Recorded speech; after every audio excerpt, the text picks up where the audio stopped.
You're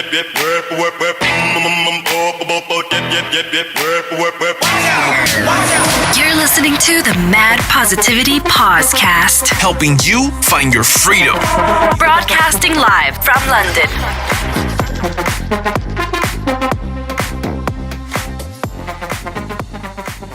So this is the Mad Positivity Podcast, and as usual, I'm joined by my partner in crime, Russell. But today we've got a bit of a legend from the local area around here. He's an entrepreneur, business owner. It's Jerry the Beast East. How you doing? You all right? What's up? What's been happening? Well, as always, my catchphrase is I'm busy. But most business owners do say that. But, you know, we're over the January-February rush now when it comes to our member increase at the gym. This is for ABC Gym. We've spoke about this many times, me and Russell. Yeah. And about ABC Gym. And it's not the only gym you own, actually. No. Not the only business. So you've got quite a few. Yeah, no, we've got SAS in Southend, which is definitely much more like the proper grunt and brain. In fact, it stands for Spit and Sawdust. And that was opened 12 years ago. But yeah, I think I've got a guy that's kind of taken it onto its own direction now.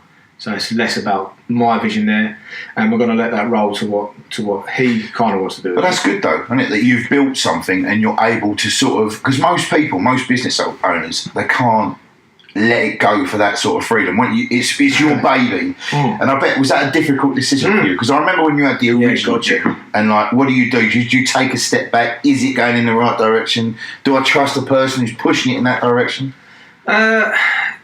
The truth is, it was really hard to do. Like the hardest thing I think I've ever done. Because for about 10 years, when it was under my regime, if you like, it was everything. You know, I couldn't go on holiday properly without checking up on everything. I think the term is a solopreneur, where I was relying on myself to do everything. And I've grown over the past 2 years with this new facility and realised I can rely on other people if they're trained up. Well, this time you've got a team. Exactly. And that's it. So, and obviously going into this, you've got a team that sort of run it. And no, you're not an island, that's it. And as soon as you realise, I think that you've got a certain skill set and some other people have got a set of skills, and you can all come together and do it like that and incorporate how you do it. I think, and obviously you flourished. Yeah, we have been very blessed. I mean, there was a gym already at the site that we took on. There was actually two. That one closed, then another one opened up in the same location. That closed, and then we took it on. So people were kind of saying, you know, the location's amazing, but you're mad. Why would you be going near that? Yeah. When you know it's failed twice already. Bad juju. Yeah, bad juju. And I think that over the years of learning what not to do, and watching how they failed, we kind of hit the ground running because we knew where it would go wrong, where it would fail, so do the opposite of that. But you'd made all your mistakes with SAS. Exactly.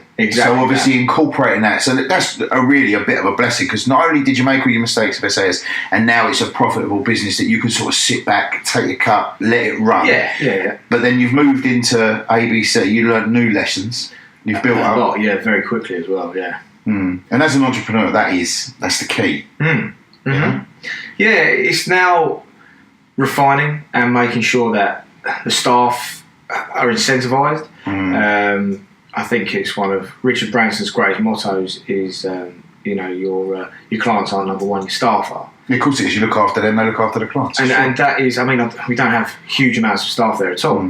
But we make sure that the few we do have got a future. They've got incentives.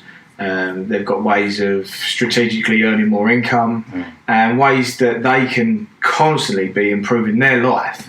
But also make them want to be part of our team. They've got to fit in, haven't they? That's it. It has to be like, obviously, that positivity, that bubble of just people walk in and you've got to feel uplifted, like enthusiastic, and you walk out of thinking, do you know what? I love training there. It's awesome. That's pretty much. Just sit with a coffee bar. Even when you walk in the door to the left, and then obviously you can have a coffee and make people. And every time you walk in, someone's always smiling. Someone always wants to talk to you. You know what I mean? That's it. And it's always good. Russell jump all over you as soon as you walk in most of the times as well. And that's good. Yeah. You know. But it's evolved quite a lot in a very short space of time. Was that the plan, or did you just let it happen organically? So I've always been one to constantly try and refine stuff to see what's the most we can make out of it. And when it's come to be it classes, member journey, member experience, or body transformations, we've always tried to see what does and doesn't work. Russ, to be honest, has been an absolute godsend in that department, especially, I would say, more the transformation and the trainer side of things, because there's so many people that come into that environment or like with the one-to-one kind of business model. So you've got all the trainers that come in on that, and all of the clients expect that one-to-one is the best way to be able to do it. Unfortunately, the whole personal trainer thing, it breeds that, doesn't it? I mean, it is just a singular entity. But I think if you're a team, and like Roman soldiers, you're relying on the man to your left, and it works. Yeah. But if you've sort of pushed that forward, because I go into David Lloyd's and I've seen Virgin, even they haven't really mastered that side of things yet. That's still on a singular, I'm all right, Jack attitude, whereas you seem to have pushed that to the next level somehow. Like, you've created your own sort of way of doing that. Well, just to jump in, like, I remember speaking to Jerry before, saying about personal training and how it's usually not the main emphasis, but it can be, and it can actually match the income you get from your membership base, if not more. But I was saying, like, the mistakes some of these larger chains do, and one of the larger chains gyms that I worked for in the past that had over 90 clubs all over Europe, they said they were making more money. I even spoke to you about this when we had lunch, out of teas and coffees than they were from personal training, and that's without any other food and beverages. But that just screams neglect. Exactly, and that's where me and Jerry worked together. We said that we wanted to create a different culture, a different ethos, and also like a different need, so that when people think of ABC Fitness, they don't just think about a nice place to train, good value for money, we're innovative, all of the stuff that we do, but also it's a place where you can get a great result and stay as well. But we're trying to, Jerry talked more about how we're trying to reshape the way training's done at an affordable rate, so that we are actually just giving amazing value, but also the same results that you would do for high ticket.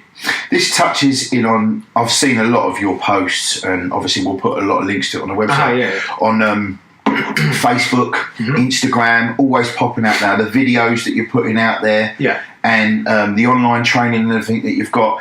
Instead of breaking it up into singular packages, you've basically packaged the whole lot into one, so it's like a one-stop shop. Yeah, it is. I mean, we do specialise as well, but what we will do is we'll get our trainers, ourselves as well, and we will go after a certain genre or a certain demographic, the same kind of people. So if our trainers are specialists for that kind of person, we'll be able to find a bigger group of those people on that mission, and they'll succeed. What you can't have is a group of people that, one wants to be a bodybuilder, one's a single mum, one's a dad of 5 and goes to work early in the morning. It's got to be bespoke in that respect, isn't it? Exactly. We do have to find, so like Russ with the Busy Men's, where that is massive groups of sorry, not massive, but a group of guys that have all been fairly successful, but probably neglected their bodies. Just time sensitive, isn't it? Time sensitive. Yeah. And then we've got the same when it comes to our boot camp as well. They're very similar kind of people. I think we laugh and joke, but it's kind of families that know the value of things over the price. And they they don't have enough time, so they kind of do the high five workout where one of them's out the door, goes to work out, and they high five on the way back in, and the other one comes to work out. So tag team, isn't it? Exactly, tag team, yeah. And life is like that now. It's not like in the 50s where one of us only needed to work for 6 hours a day, and then you get to retire at late 50s, early 60s. Life is completely different. It's more expensive. There's a lot of uncertainty, aren't there? Yeah, of course it is. That's it. Plus the gym as well, it offers a bit of an escape from that. In effect, because one of the big things for me is escapism. I love that. I mean, I'm not saying like family life or anything else. I like to switch off. I have a lot of fingers in a lot of different pies, the same as you do. It's just, and you want to be able to switch off, even though you can't. You know what I mean? It's just, with you owning a gym, and the gym being your switch off point, and then you go into the gym to train, how do you switch off? You can't, can you? I suppose, because you'll be sitting there training, and you'll see something and think, stop. I've learned to do better with that. In fact, I drag Russ upstairs a lot to the big old functional area. Yeah. So with all the playground, I call the playground. Yeah. I like training up there. A, because everything I need's up there. Yeah. But B, there's less to see. Yeah. There's less weights on the floor. There's less distraction. People are less inclined to come tap me on the shoulder and ask me how the day is, which I love anyway. Don't get me wrong, but you know when you're underneath a bench press or doing a squat, it's probably not what you want. that's not right. But I'm accustomed to it now. Yeah. Years upon years of that happening, I know kind of what time of day to train. In fact, I went in at 6 this morning. It shows it's quite bad that I haven't been in the gym at 6 this morning, because I don't even think some of the people in there even knew who I was, which is great. It's great for me. Whereas if I was there at 5, I wouldn't even bother. I just walk around and say hello to everyone. So I'd be that guy. Everyone knows. So yeah, I've managed to do that, but with it being my place where I kind of switch off, I've made it in my social club. I like everyone in there. I love everyone in there. Yeah. So I talk to everyone as they come through the doors. I have a laugh and a chat. And I don't need to go to the pub. I don't need to go doing things and going out really as much as other people do, because I'm having that much fun at work, which is, for me, is incredible. It's not work anymore. No, it's not. That's it really it. isn't. And that's the key. You've turned your ambition or your hobby into your job. Yeah. Which is what you want, you know? And not many people can say that. So you've got 2 successful businesses, all right, with the gyms. Yeah. And you've created a new ethos and a new way of training that's working. That's changing the game, if you like. What's next? Where's the direction? What is the? You don't have to give, without giving too much away. But obviously, where do you want to go next? What's the next stage in Jerry's master plan? Working something online, definitely working something online, and probably doing more what I do, because every time I've branched out to do something I don't understand, it doesn't go. Even though it's profitable, it doesn't go as well as I want it to go. Because you've got to concentrate on too many different things, learning at the same time. I've got to try and learn again. And I think if I was to do one thing to its full potential, it might be better than 10 things that are half-arsed, if you like. But I think more online, and then... More digital products. Yeah, digital products, and then investing. Find people with the same energy and the same work ethic as me, and help their dreams grow. And the selfish side of it is I'm going to profit from that. Well, everyone does it. It's why we work, isn't it? I mean, to say that you're not going to profit from it is another thing. Yeah. But what's important is I know that you want to create a circle where everybody profits. And everyone does. Always have. That's right. We're all elevated on the same level. I've said the same thing to Russell before, and I'm the same. It's important that you. I said this to Russ as well. We said about baby showers. Like women have baby showers for babies. Yeah. We have business showers where you've opened a business up. We turn up there. We're not. It's not. I'll pat you on the back and buy you presents. No, we buy all your stuff. We big up your business. We do everything like that. And that is that attitude that I know you've got, and sort of moving forwards. Well, to be honest, I'll pretty much point blank refuse to use anyone that doesn't kind of use me, or isn't a friend. Okay, so I'll trust. It's a trust thing. It is a trust thing, but at the same time, I think that person has gone out of their way to use my facility. Why would I not use them? Yeah, of course. Yeah. Now, even if I pay a little bit too much, that guy has supported me, and that guy has paid for my little girl's dance lessons. That woman has put food on our table. Why would I not use that person's services? Of course I would. So I always pretty much will go. In fact, I can't think of a time where I won't. Even I've got to go and get some currency for my wife's holiday coming up. She's going away with the girls. I'm going back to an old client who I have to drive all the way out of town, who I'll get the same rate as I would at Tesco's. I'll be using his business over anybody else's because of the fact that he used me for so long. That's good. In fact, he's not even my client anymore, because he lives all the way in Thorpe Bay and we're all the way in Leigh. So for those of you who don't know, that is about 12 miles away. So I'll always honour that, because these guys have helped me out for years. And it don't seem like 12 miles, does it? Jeez. No, it doesn't. When you think about it like that, it's like a 5-minute drive, isn't it? That's it. But it's great. It's gratitude, really. Just show gratitude. That's good, though. That's good that you do that. Yeah. Because that attitude and that thing going forward is all good. Always been the same. Yeah. It makes me. I don't like looking for new people.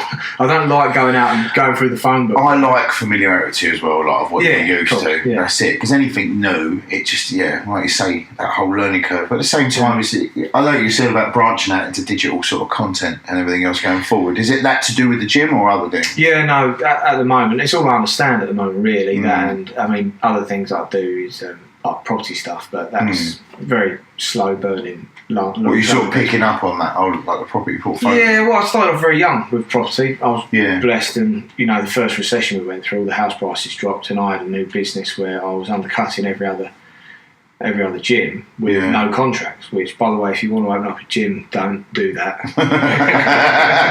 It's a terrible business. It was like a pay-as-you-go task. It was pay-as-you-go, and that is how not to open up a gym, right? Because it goes really well for 1 month, and then next month, don't know what's coming through the door. Yeah, that's it. No, but that is what the people want. However, the people also want to eat chips. They want to eat pizza, and they want to drink alcohol and have abs. Yeah. The beer and pies diet. Yeah. And unfortunately, if you're not going to commit to a membership, then you're not going to commit to your workout. So used to it. It's accountability as well. Of course it is. Yeah, of course it is. So from a young age. I got my first place at about, I think I was 21. And then for the following 4 years, I managed to buy another 3 places. And I was living with the missus in just one room of a house that we rented off of her parents. So we stayed there, and I had 4 houses that I rented out. And then I'd go to the gym and do my 16-hour day and come home. Early on, I realised what I wanted. And now it's trying to work out how to move that portfolio into more commercial. Mostly because of what the government's done with the whole with the taxes and stuff they do to land. Yeah, commercial properties are obviously more lucrative, aren't they? Yeah, of course they are. And then moving forwards, that I can always find something to put in them. So say if they're empty, I can find a business to go in them. I can make a business to go in them. And there's always people that want something like that.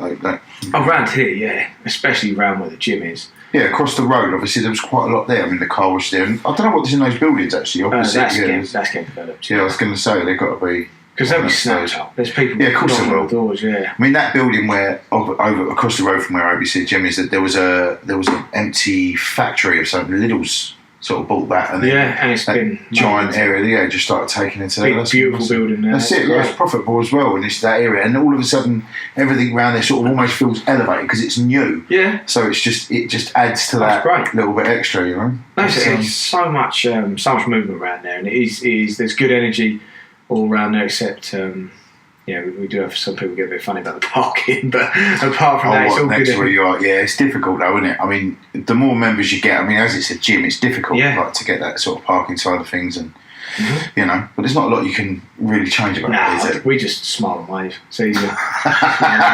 Kill them with kindness. You'll never kill them with kindness. That's it. Listen, you're never going to please everybody. I can't remember who said it. Said if you want to please everybody, sell ice cream. That's it. That's the basis of of what you want to do. So what did you want to do when you left school? Did you always want to own a gym? Like you left school, young Jerry, school uniform on, 16 years old, walks out of school, takes his half, burns it. What does he do? Where does he go from there? I had my first business at school. Did you? Yeah, 14. I was an antique dealer. Young entrepreneur. Where did you get in at 14 years old? Can you imagine? I was picturing you like Dave Dickinson there with your spray tan. What a Bobby Dazzler. Had a leather box jacket, the long dancing. Me and my mate had matching. We did an auction from his garage at the age of 15. With matching ties and shirts and stuff that we went and bought. Antiques? Yeah. Where did the antiques come from? Just out of his garage? Well, I'll tell you what it was. Or did you think, this looks old, we'll sell that? Isn't it? Not far off. We found that people throw stuff away that other people will buy. That's it. Okay, you flush it, I flaunt it, isn't it? Penguins. Well, this is pre-eBay. eBay didn't exist. Yeah. The internet didn't really exist. The internet didn't. He's 30 years old this year.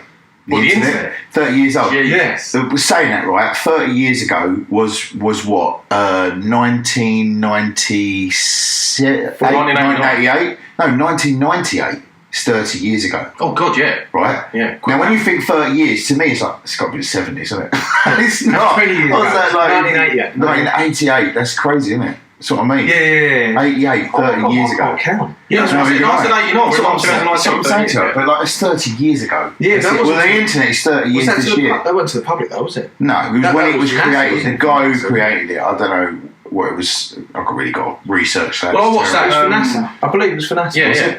Yeah, he created it for NASA so they could communicate. Because GPS satellites was for the army, and then the ambulance service had it to get around traffic, and then it was sold widely to everybody for millions and millions and The millions. mad thing is, the guys that made all of those didn't get a penny. Yeah, of course it didn't. The guy who did the internet didn't either. No, didn't get a penny for that, no. That's it. Now look what he's built. That's it. It's got Thanks, nothing. mate. Now we can watch Cats. If he'd have been clever, now we can watch videos of cats. I made this for NASA. I think it was clever. He'd have just had like, I think, what was it? I read somewhere sex.com sold for 3.5 million. Like £3.5 million sex.com. How crazy is that? So the websites, flipping websites, buying and selling websites, everything else. I wouldn't even know lucrative business. Wouldn't even know where to begin with that. Nah, neither would I. Tell me about his antiques, anyways. We digressed. I want to hear about the antiques. The antiques. Young Jerry's antique business. That was Lovejoy. That was Lovejoy. Oh, it's like, I always was one for like a knick-knack shop or like a boot sale or something. Is this like that. seeing value in something and able to flip it? Pretty much, That's an entrepreneur's mind. But isn't what we would do is we'd also flip to other shops. So none of the shops in Lee would talk to each other because they're all antique dealers, but they wouldn't communicate with other shops. They're too proud. So if someone had something they needed to earn a bit of dough, we'd go around all the other antique shops and see if they needed that for their collection. We'd grab it, put our markup on it, give it over to the person, sell it to them, come back, take our cut. So we wouldn't part any of our own cash. We were using other people's objects, selling it before we paid anything on the sale or return, then coming back. As well as going into antique shops, going into a lot of charity shops. They've really picked up on that now.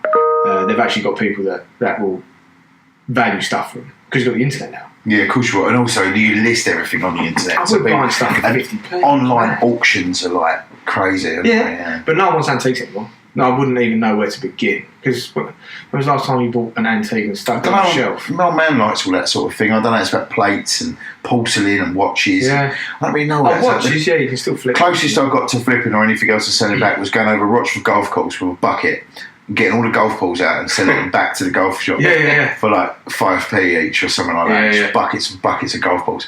But like, when I was younger, but I'm not really. That's a clever idea though about like, obviously it's all supply and demand, isn't it? Well, just finding what people needed, and we'd be quite open about it. What do you need?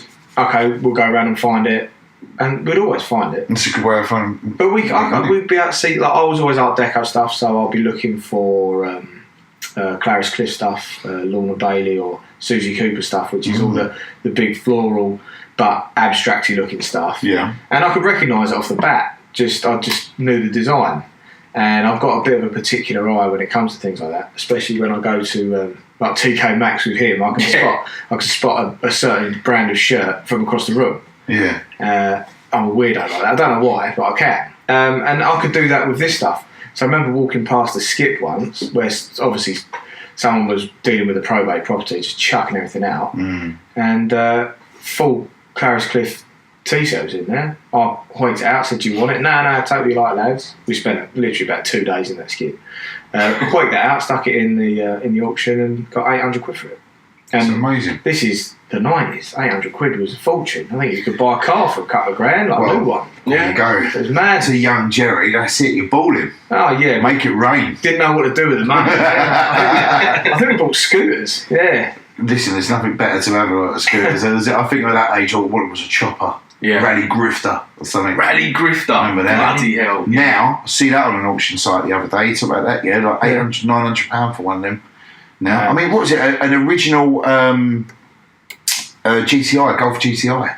Yeah. Like the original Golf GTI is 15, 16 grand. Yeah. Still sells for that? Yeah, just a normal one. Like if you've got a special edition one or anything else. Like one I saw the other day, which you never see anymore, that were everywhere when we were younger, was Renault 5 GT Turbo. Do you remember that? Oh, yes. Ali G had one. Yeah, Renault 5 GT. You never see them anywhere now, right? And online the other day, they were selling for like £20,000, £30,000. Well, the original M3 like the old. Oh, the original. When I picked up my car, which was only 20 grand, there was the original M3, 20 odd years old. No, for 48 grand. Really? 48,000. Yeah, because the engine's a straight 6, supercharged, not a turbo, so you got constant power. You know what I mean? That's like. I've got 944 in lockup that I bought for 850 quid out of Yeah, you do, don't you? Yeah.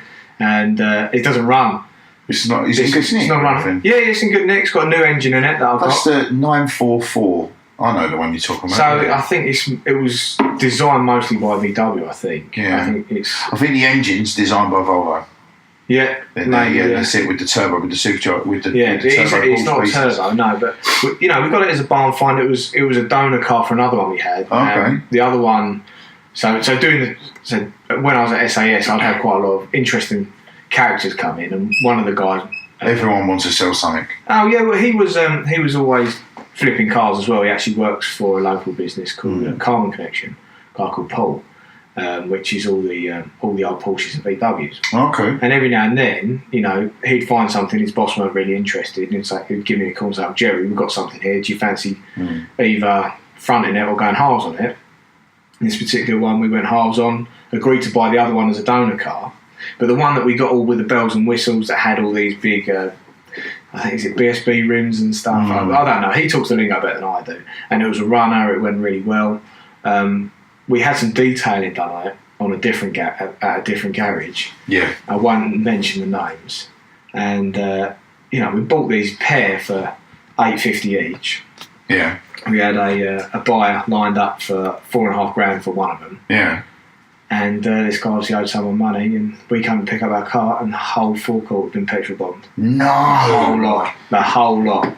So obviously we said, well, obviously you're insured. So he's upset somebody. He said, I can't go for insurance either. He said, I can't go for insurance. I'm not going to say it is, but long story short, we got a 924 out of him, which was a special edition. Sold it for a couple of grand. Weren't very happy with him, but yeah, we halved our profits on that one. Oh yeah, it wasn't a good day at the office. But we got profit from it. We got our money back, and I've still got the other Porsche. So yeah.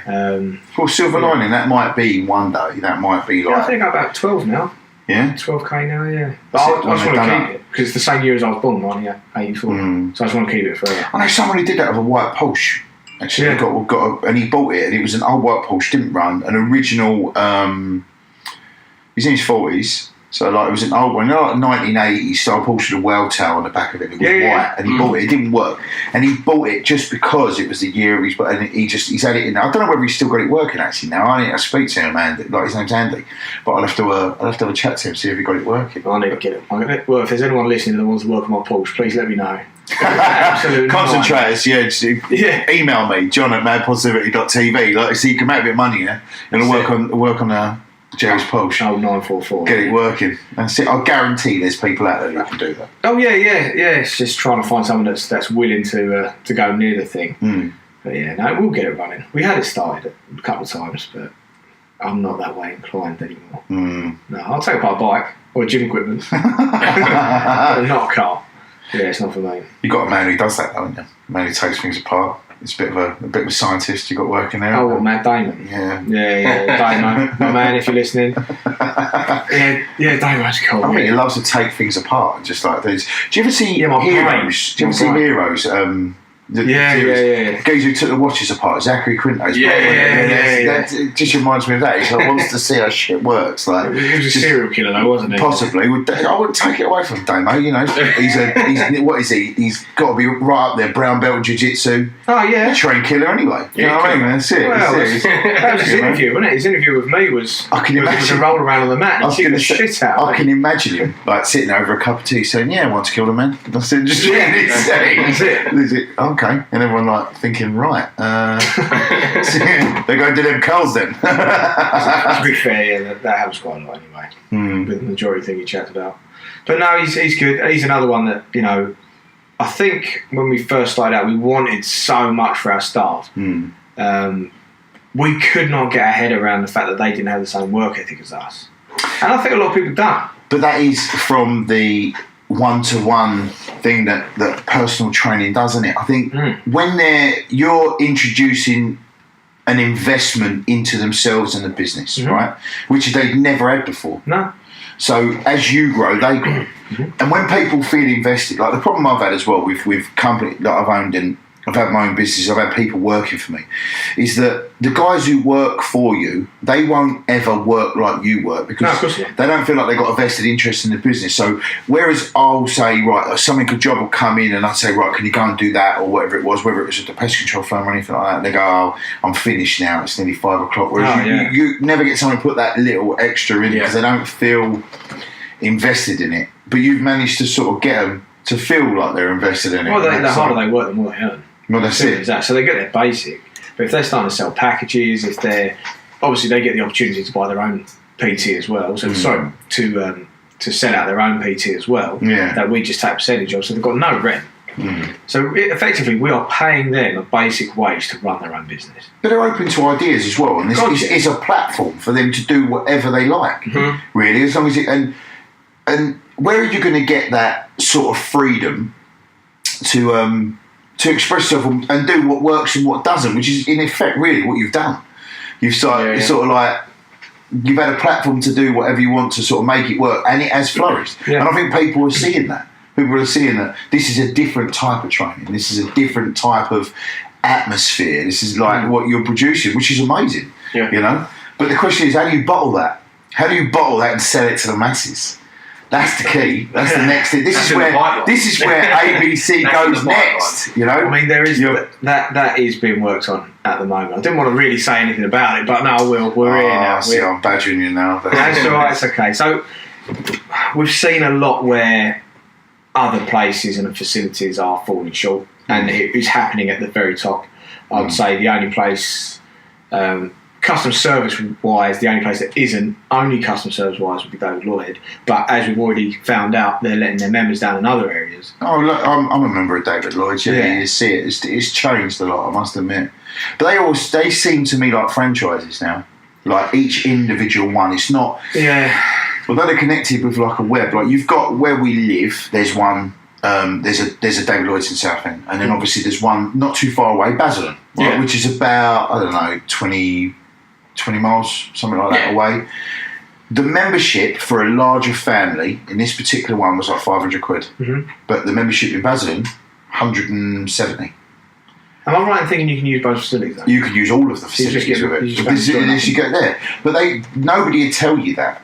That's the thing. Nobody would tell you that is the case. But that's the difference, is that they've become, they were always like the Waitrose, the premium gym. Do you know what I mean? Of course, But they're almost teaching like a prestige thing for the area where you're in. Like I guarantee, there's one in Brentwood. I wouldn't even like to guess how much a membership for one in Brentwood. Like Canary Wharf, the one in Canary Wharf is £300 a person per month.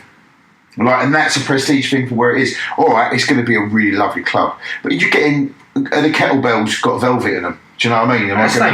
It's not going to be. What's the atmosphere different? What are you paying for? You're paying for Are you paying for a Ponzi clientele? Or are you paying for what's the atmosphere going to be like in these places?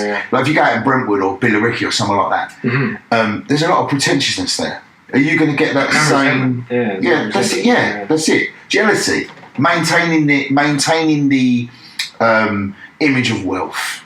Well, that's why we try and push that clientele away. You know, we really repel that kind of clientele where we are. So we make sure people can just wear a t-shirt, come to our place. You know, it doesn't have to have a design label on it. You don't have to wear a full Nike or Gymshark outfit when you come to my place. It's not a Globo gym from Dodgeball, it? You know, we know we're better. That is exactly. That's it. That's exactly. We say it to every single person. Average shows. We're Joe's gym, and that is it. And that's good. That's what people want. Going on what you were saying about, you like to use people all the time, familiar.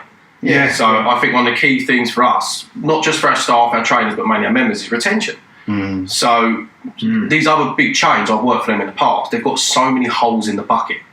And the reason they've got so many holes in the bucket is because they're blindsided away from their purpose, and they're just all about their profit. So they think we'll just get more, we keep filling the holes in the bucket. But we want to keep as many holes plugged as possible by maintaining and retaining our members and retaining our staff. And we're doing that by creating that Joe's Gym atmosphere, or like Cheers. Remember the program Cheers, like, where everyone knows your name. It's like Jerry's kind of on the bar instead of reception, like wiping it down. And then, like, what's your story? What you've been up to?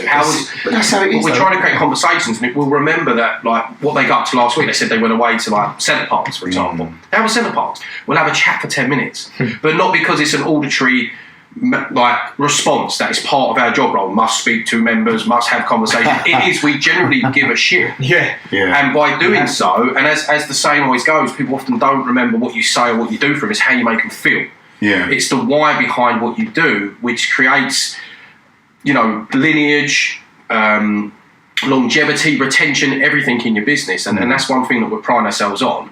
And you know, that's what was going to lead to my next question to Jerry, is because, like, we know now statistically 6 months to a year is the average time a personal trainer lasts in the industry. I say to Jerry, we're kind of like dog years. You know, every year. Why is that? We'll come on to that. Yeah, because it's down to lack of knowledge, hard work.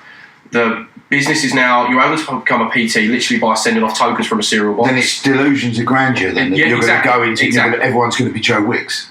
It's a very, very saturated industry, but it's actually saturated mainly by personal trainers that are really not doing it. It's saturated with mediocrity. It is, and it's because it's become a job that's just easy for them to do. Like, it's, if they don't want to, like, you know, me and Jerry say, if they think they're too good to dig holes, or they've not got the mentality or the discipline to be told what to do, and wear a suit and a tie and go on in the middle, it's become that the new job. Just be a PT.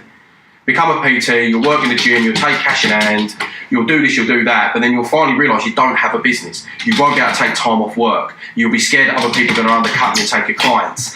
And you're running a hobby. My dog trying to get in the door there. But this is what we're getting. Because of this, the lifespan of a trainer... Just let the dog out.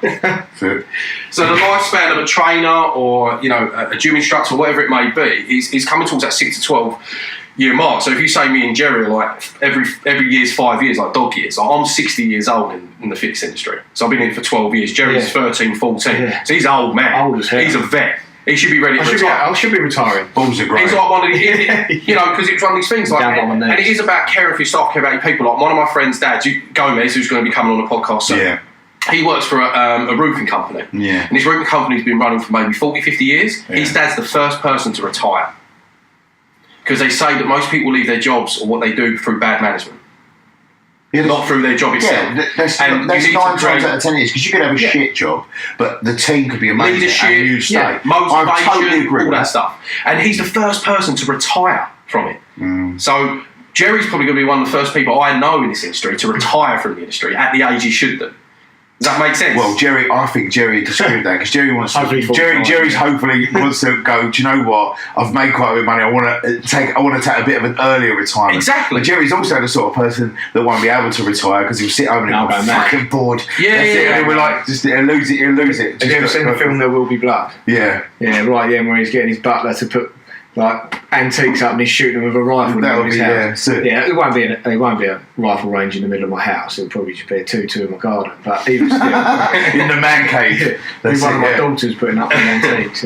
But where I was going with that was, like, you know, the average lifespan is very low. The average income for a PT is around about 13 to 17k a year. 13 to 17, if that. Knowing myself, I've been in the industry for 12 years. Jerry's been 13, 14. I've known Jerry for 12 years, and I met Jerry as a personal trainer in a dingy little Fitness First in Southend, Victoria. And then we both went off to another gym. I went off and did my thing. We, you know, always kept in contact, and I could see what he was up to, what I was up to, and so on. But there was like a 4 or 5 year gap, and I come back, and then he's like a business owner, this, that, the other, opening another gym, which, you know, I've helped him with. Everything else, like, for anyone that's running a small business or starting off, like a personal trainer, even like a hairdresser or a barber or something like that, thinking like, how do I get my own shop? How do I get my own studio? How do I get my own business? Because they'll quick, like, what would you advise to someone, Jerry, to take the leap, or what would you say would be your biggest, like, tips or the lessons you've learned of how to go from just, I'm a PT, cash in hand, session by session, to gym facility with, you know, 1,000 members, staff, apprenticeships, everything that you've done in such a short space of time, when you really should be a bricklayer or working in an office or doing sales. Floor, exactly. Slow down and learn patience. and watch. That's what I did. I realised that first of all, I had to be working every hour there was. That was a piece of guidance I got from my father. You know, he said if you're going to open up a coffee shop, you want to learn what time is the best. Yeah, when's the best time? First thing, evening, and the dead you've got to be there for the first month. You've got to be there from 5 a.m. till 12 at night. Yeah. Because you might find out that, you know what, suddenly we get a load of truck drivers at 8 o'clock at night. Yeah. And everywhere else is closed. And I only need to be open 1 hour. That's it, turn up there for an hour just to do that and then leave. That's what I did. I worked 90 odd hours a week in the beginning. Yeah. I realised I was not going to be buying a Ferrari after day one. I had a clear focus and direction of what I wanted from it. I realised that, okay, I can earn money and I can spend money, but that is not going to be sustainable if I want to have the things that others don't. So I realised I needed to buy something that made me money, and the only thing I could think of at the time was property. Assets instead of liabilities. The first thing people seem to do nowadays is earn a bit of money, buy a watch, buy a car, stay skint for the rest of their life. And I realised from day one, I drove a Clio for years, I still drive a banged up truck now. I could afford pretty much what I want. It's a workhorse. I don't do it. Yeah, It makes you money. Well, what's the point? I love my truck, to be honest. I absolutely love it. And the thing is about, pleases. I've got a truck, that's it. It's depreciating assets is it's always a difficult one unless you're buying something on a business. That's it. That's that's what I will be doing. But my biggest advice to people is just slow down. Slow down, because you're thinking you're opening up a business and you're spending the money before it's in your pocket. Invest in yourself. And then it only take advice really from the people that are qualified to do so. Yeah. Because there'll be every idiot on the planet trying to tell you what to do. You want advice, speak to other business owners, because people that aren't business owners don't get it. I said that in a podcast I did in episode 10 actually. I said to them, you shouldn't be giving advice or taking advice if you haven't got a proven track record of working with clients and physically and delivering results. Yeah. Simple as that. Or they haven't. Yeah. You know, and because there's no trust value there. Anybody can, like, you see all these different courses online and everything else. I can make you rich and I can do this. 6-figure guru. Yeah, the way they get that 6 figures is by taking money off you to get you the 6 figures. To get you the 6 to get say, this is how you get it. What is it? 101, right? Get an Instagram page. 2, promise people money. 3, take money. That's it. And that's the end of the line to where it is. But you've got obviously people have got to deliver. 100%. And you've got to put results above anything. Because people only buy dog shit in a can once. Yes. 100%. So, over friendships, over family, over even personal relationships, when it comes to business, you may like or love someone, but if the results aren't there, you've got to cut it. It's got to go. Something's got to change. I'm an advocate that don't go into business with friends or family, because it's difficult, though, isn't it? Yeah, and unless you can differentiate, no, because it's a different story. See, because you can't talk to somebody in the same way unless you both understand that there is a difference in that relationship. What you say at the board table is different to what you say at the dinner table. That's different. If people can understand that, and you can both understand that and be that professionalism, then it works. But it's very, very rare that you get that as well. I wouldn't be able to. I don't think I'd be able to go into business, and I'm sorry if any of my family are listening, but I don't think I would be able to do that. I could invest. That's understandable, though. I can invest long term with family. Could you though? See, here's the thing. I have an investment with a member of the family. I was going to say, if somebody in your family's doing it and that your money's tied up in it, and you can see them going in a slightly wrong direction, they won't listen. Then what do you do? Hold up a piece of paper that says I get my money back or you lose your house. Ruthless. You don't. You can't fuck about, and that's what I'm saying to you. Yeah, when it comes to this, you come to the table with a business proposition. I will be more. I'll be more accepting than a bank, but I won't be more lenient than a bank, because you can't be. If you've worked that hard to get something, you say, "Oh, don't worry, he's another 10 grand." Oh, don't worry, he's another 10 grand. You're just pissing out the wall. Exactly. And I'll probably be just like that with my kids. I would, but they're not old enough to do anything like that. That's good though, because you've got to teach them that ethic. Yeah, that's it. But I always say I never lose. I win or I pay for lessons. There you go. Yes, that's it. And I must admit I've paid some fucking expensive lessons over the years. Really expensive. I could have probably bought a couple of Ferraris. Sitting in lockup in what I've done, but that information is quite literally invaluable. Do you know what I mean? It's for what it is now. And the beauty of I tell this to people all the time, when you're doing something, document it. Even if it's just a few notes on your phone, if you fuck up, document it. Because you could, the lessons learned that you've got and that knowledge to pass on, even if you wrote an ebook or put out posts or anything like that, that's invaluable to people. You know, just for one person. It is invaluable. How you've met, like, you know, you could write a book like how many mistakes I've made doing this, and this. It could just be one a day as well. Easily. A year's worth, 365 pages. Of Easily. That's it. And I could fit it. I could fit it. I'm telling you now, because I'm impulsive. You know what I mean? I like to jump in with both feet, and sometimes I shouldn't. But I'm quite a risk taker in that respect, and I've done it. Things have worked, things haven't. Yeah. But I've learnt a lot, and it's pushed me on that sort of avenue. You know. Yeah, but you seem to have made your risks, done your risks, and built everything with SAS. So SAS, and it survived though. Yeah, it did. Yeah, well, it's still going. It's a big strength, Jim, though, isn't it? Yeah, it's a strong. And the niche of that is there isn't any in this area, is there? No, but what is happening is a lot of the bigger chain gyms are just chucking strength equipment in it. So you'll go into just I don't know, probably fit for less or exercise for nothing or train for free, whatever they're called.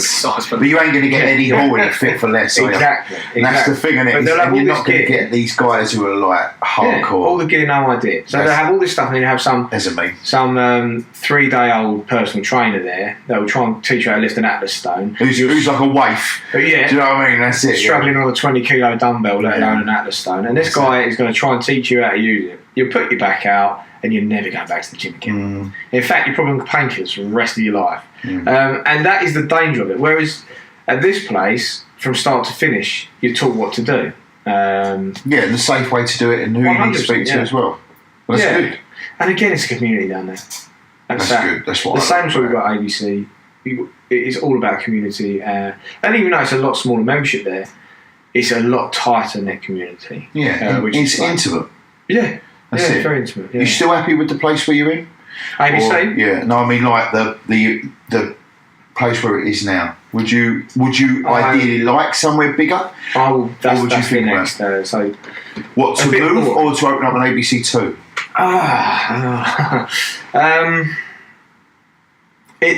That's a tough one. So, or would you? The plan is to buy a unit. I'll buy it for those of you that are interested in this kind of thing. Buy it as a self-invested pension plan, so you get a lot of tax relief from that, especially, and you get to make something for your family, for your family and your future. But it is now whether I'm sticking SAS or ABC strength in it. So it is. Which way do you want to go? Yeah, am I going to be looking Southend stroke Shoebury way for a unit to buy and sticking SAS in it, or am I looking to an area to be continued? Or with your current ABC, right? So SAS strength gym, right, for hardcore sort of bodybuilding. An ABC downstairs is like your standard type of gym that incorporates all of it, and upstairs is like a playground. And when I say, if no one's ever seen it, go have a look. ABC Gym on Facebook, or you've got a webpage now. Yeah, abc-gym.com. There you go. Yeah, go and have a look at it and have a little look upstairs. It's almost like they've got like an AstroTurf part there. It is like a playground. Got a rig. So if you had a new place, you could almost expand on that playground and make that almost like a CrossFit, calisthenics, that type of gym where you could still have then you've got all three niches covered. It's like, obviously that's an option, and the kind of upstairs playground. CrossFit's a big thing, isn't it? Well, they work in hand in hand. Yeah, of course they do, yeah. One of the things, if you are going to go down the CrossFit route, is one of you needs to be affiliated, you've got to pay subscription fees. So they get around it by calling it like a hybrid facility. Now, we don't do CrossFit, but people do CrossFit at my gym. So people that have done CrossFit, they will do that kind of training at my gym, but we don't actually do CrossFit because you need to be licensed to do that. I didn't know that. Yeah, it's you got to pay subscriptions and stuff. Really? What, to teach it and to do CrossFit? Yeah, you've got to be a CrossFit instructor, yeah. I didn't know that. There you go. So, like spin, for instance. Spin is the same thing, but indoor cycling is how they get around. Like Les Mills? Yeah. David Lloyd's. Okay. Yeah. So that is good. That all needs to be done under a certain that niche, that's a clever business model in itself then, isn't it? Of course, yeah. Do you know what I mean? With the CrossFit, because building something that needs a subscription, that you need to have like a course and everything else. That's amazing. Yeah, that's the clever thing, isn't it? Because that's the subscription, isn't it? Yeah, that's kind of where the boot camp that obviously I wrote the premise for quite a few years ago, which kept me alive at SAS, and now Russ is on board with me, and we've turned it into an actual boot camp where it can be done by the masses. It's good. Yeah, I've seen it. Obviously, the advertisement on Facebook, Instagram. That is heading in that similar licensed direction. That's good. But you would need to come and. I'm slowly squeezing out the plan out of a pair of them. Yeah, see, they're tight-lipped, the pair of them. Don't tell me nothing. I'm slowly squeezing it out of them. That's it. Because the exercise is there, you'd learn as a trainer. I'm starting to build a picture of where this is going. Obviously, for obviously the online thing and everything else. I like it. It's good. It will be great. The original program was something else. Could you? Then, if that's the case, have like.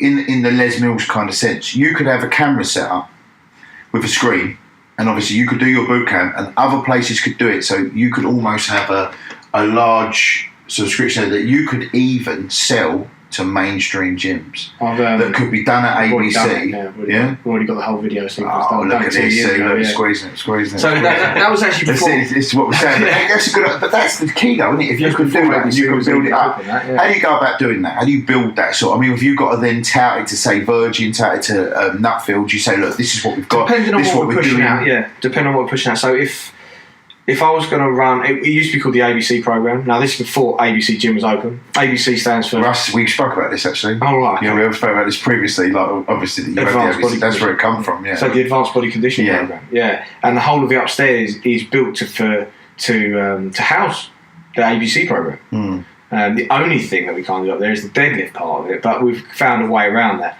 Because you smash the floor. You're upstairs. Well, I remember with the tyre, we had to stop because of the. Got to do it downstairs. Yeah, that's it, because of the lights.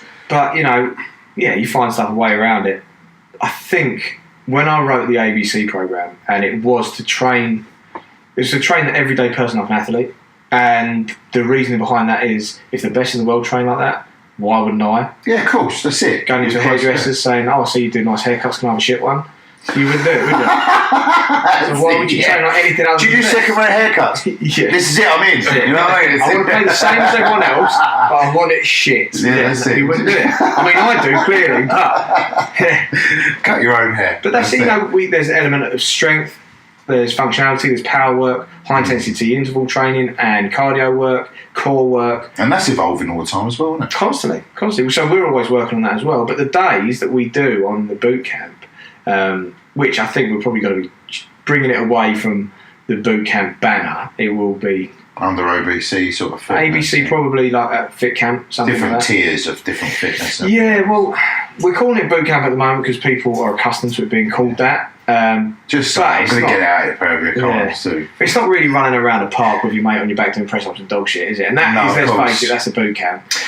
People in vans and trucks and everything else going out and doing that. I mean, from a personal trainer, there was nothing wrong with that. I mean, people want that. Taking it to the masses, but at the same time, like you said, like if you've got this program and you're filming it, it could be anywhere across the country at any given time or anything else like that, and people could interact with you because everyone's got Instagram or Google and Facebook Live and everything else like that, and you could do. Well, this is what we're doing. We're kind of like we looked at the boot camp last year, and it was just running as a boot camp, and then Jerry had the idea of saying, "Well, how do I rewrite and incorporate the ABC program, but run it as a boot camp?" So this can run as 20, 30 people at a time. Yeah. But they're getting that great value. So as we know, there's different tiers of like what you would invest into doing like personal training, gym membership, boot camps, and so on. But we want to give just like so much value that you just think to yourself like, how am I getting this for free? For this. And they feel like, how am I getting this for free? This is amazing. It's untouchable what we offer. Like I've invested into things before, and I've been like, "Look, this isn't worth the money, or the value isn't there." And we spoke about this before, John, saying like the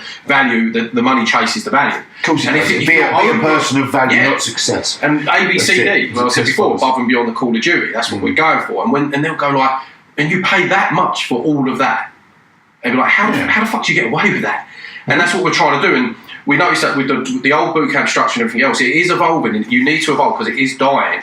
That the client's only going to get results short term. Be like your insanity. So it's evolution, not revolution. Yes, exactly. Progression.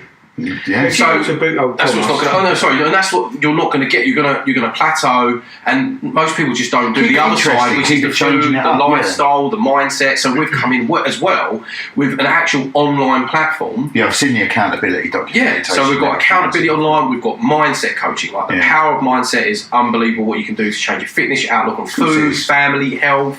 We've also got in there like everything you need to learn how to become resourceful when it comes to nutrition, so that you can actually build your own type of meal plan rather than following something you're not going to do for the rest of your life. That's the biggest excuse, and I'm one for that as well. It's like, I'm in the middle of so and so, and I don't really know what I'm going to eat. I've got to have a McDonald's. No, you fucking haven't. And even if you do go to McDonald's, you can still have a wrap, or you can. There are ways like the salads and everything else like that. I'd say 3 times a year I'd go into one. McDonald's, the kids like it. I'm not. It's it would be an airport, I would have thought. Or it's convenience food, though, isn't it? Let's be honest. Oh yeah. No, and the only time you fancy it is when you've been on a fucking hardcore diet for ages, and you think, I want something dirty. I want something dirty for me, or a skinful. No, for me, after a skinful, it's kebab all day long.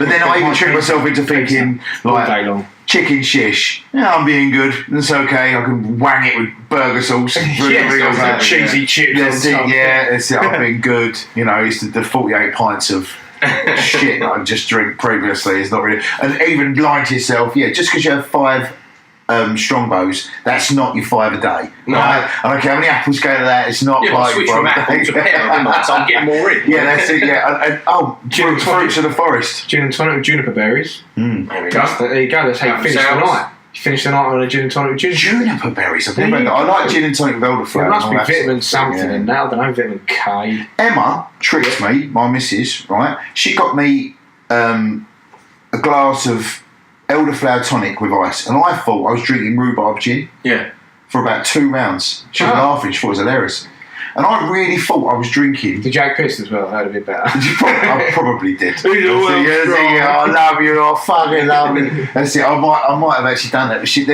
broke it to me. But she did the same for me with San Miguel 0% alcohol beer. Oh wow! So all the calories. And I really thought. And I really thought I was drinking like normal beer, and I said to her, I'm driving, but I can't have no more. Christ, you just give me a bottle. She was like, no, it's not alcoholic. And I was like, so have you seen that video of that bloke that he gets an apple and then he pulls a burger out from under the table, sniffs the burger, and eats the apple. I've seen that. Does that actually work? Does it? I'm getting a big snimble of kebabs. I don't think that's going to work. I think his face when he's eating the apple, he's like, might as well be eating an onion. Do you know what I mean? That's but we're all about that at ABC in the programme as well, and that's what we're teaching. We're teaching like moderation. The community's there as well, so we've got an online community, and it is becoming and evolving into like a family thing where they have become their own little tribe. And I believe, and Jerry does as well, that it's way to like revolutionise what's going on with the fitness industry at the moment. I think so, but feeling like you belong to something. People on the same journey. You belong to something. In fact, you were saying it earlier. About like when you used to play rugby. Yeah. And I'm now, unfortunately, getting to the age where I'm probably not going to be playing a lot of rugby anymore. I still have to lose some invincibility. But yeah. But you then lose that camaraderie. You've lost your brothers. And even though you go and stand on the sidelines and high five and stuff, you're not invisible. They still remember who you were and stuff, but you're not about for long. Because I stand now with my childhood heroes from my rugby club on the sideline, and the guys on the pitch who I've just stopped playing rugby with have no idea who they are. And you think, no, honestly, it's so-and-so. Yeah, they were. They don't. Yeah. This is like 5 years ago. There's a couple of pictures of them in the clubhouse, but that's about it. Yeah, that's it. But the old boys know who they are, and unfortunately, I'm now become an old boy. Well, I'm like that because my boy plays now for Westcliff still, and they've got like a festival actually this Sunday, big barbecue, big festival. They're coming over from rugby if you go over there. It's at the Gables in Aviation Way. So it's and I am standing with the parents of all of when we used to play. Now all their kids are playing and everything else, and we're all still like get emotional and shout and scream at the ref and everything like that. And afterwards you have a few beers, but I'm living things through my kids' eyes. But you're right, I'm still. It's hard to find that family, that camaraderie, that side of things, unless you've got a group of animal mates who like, and even then, that's just bad news because that's going to, It's just 9 times out of 10 you'll be friends with people because of either schooling, family, or Other people, yeah. Or school. Or sport. Yeah. Sometimes when you come away from that and you don't have that in common anymore, you think, I'm not quite sure why I'm friends with you anymore. Yeah, it's a hard thing to come to terms with, but as you get older, you do realise, hang about, you guys aren't. I do find some of the time, like at the moment, there's Six Nations is on, obviously with rugby, and I see a lot of the people. It sort of ignited that conversation again with certain people. Yeah, it's great. Yeah. You know, and it will do. But I'm quite lucky because I've got a group of friends who I used to play rugby with, like that group mates, and I've got the group mates who I grew up with in Rochester there as well. And then I've got other friends who I've made through gyms and like obviously ABC and stuff like that. So there's always people to sort of be bit of slag. Yeah, friend slag. I'd have that. I'd have a friend slag, and I'll fuck your mate. You see me out with your friend. Oh, I didn't know you'd be here, honestly. You didn't think you'd get caught. You've been two-timing me out. Yeah. We were supposed to play FIFA tonight, and you're out here drinking. Yeah, I've been caught out a few times.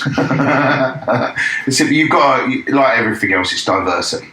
Same as like, you know. That is it. You've got to be diverse or die. That's everything, isn't it? Really. And give people that bloody sign up for.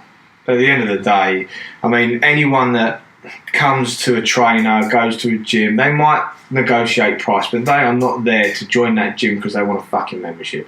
They're not going to a trainer because they want a personal trainer. That is not it.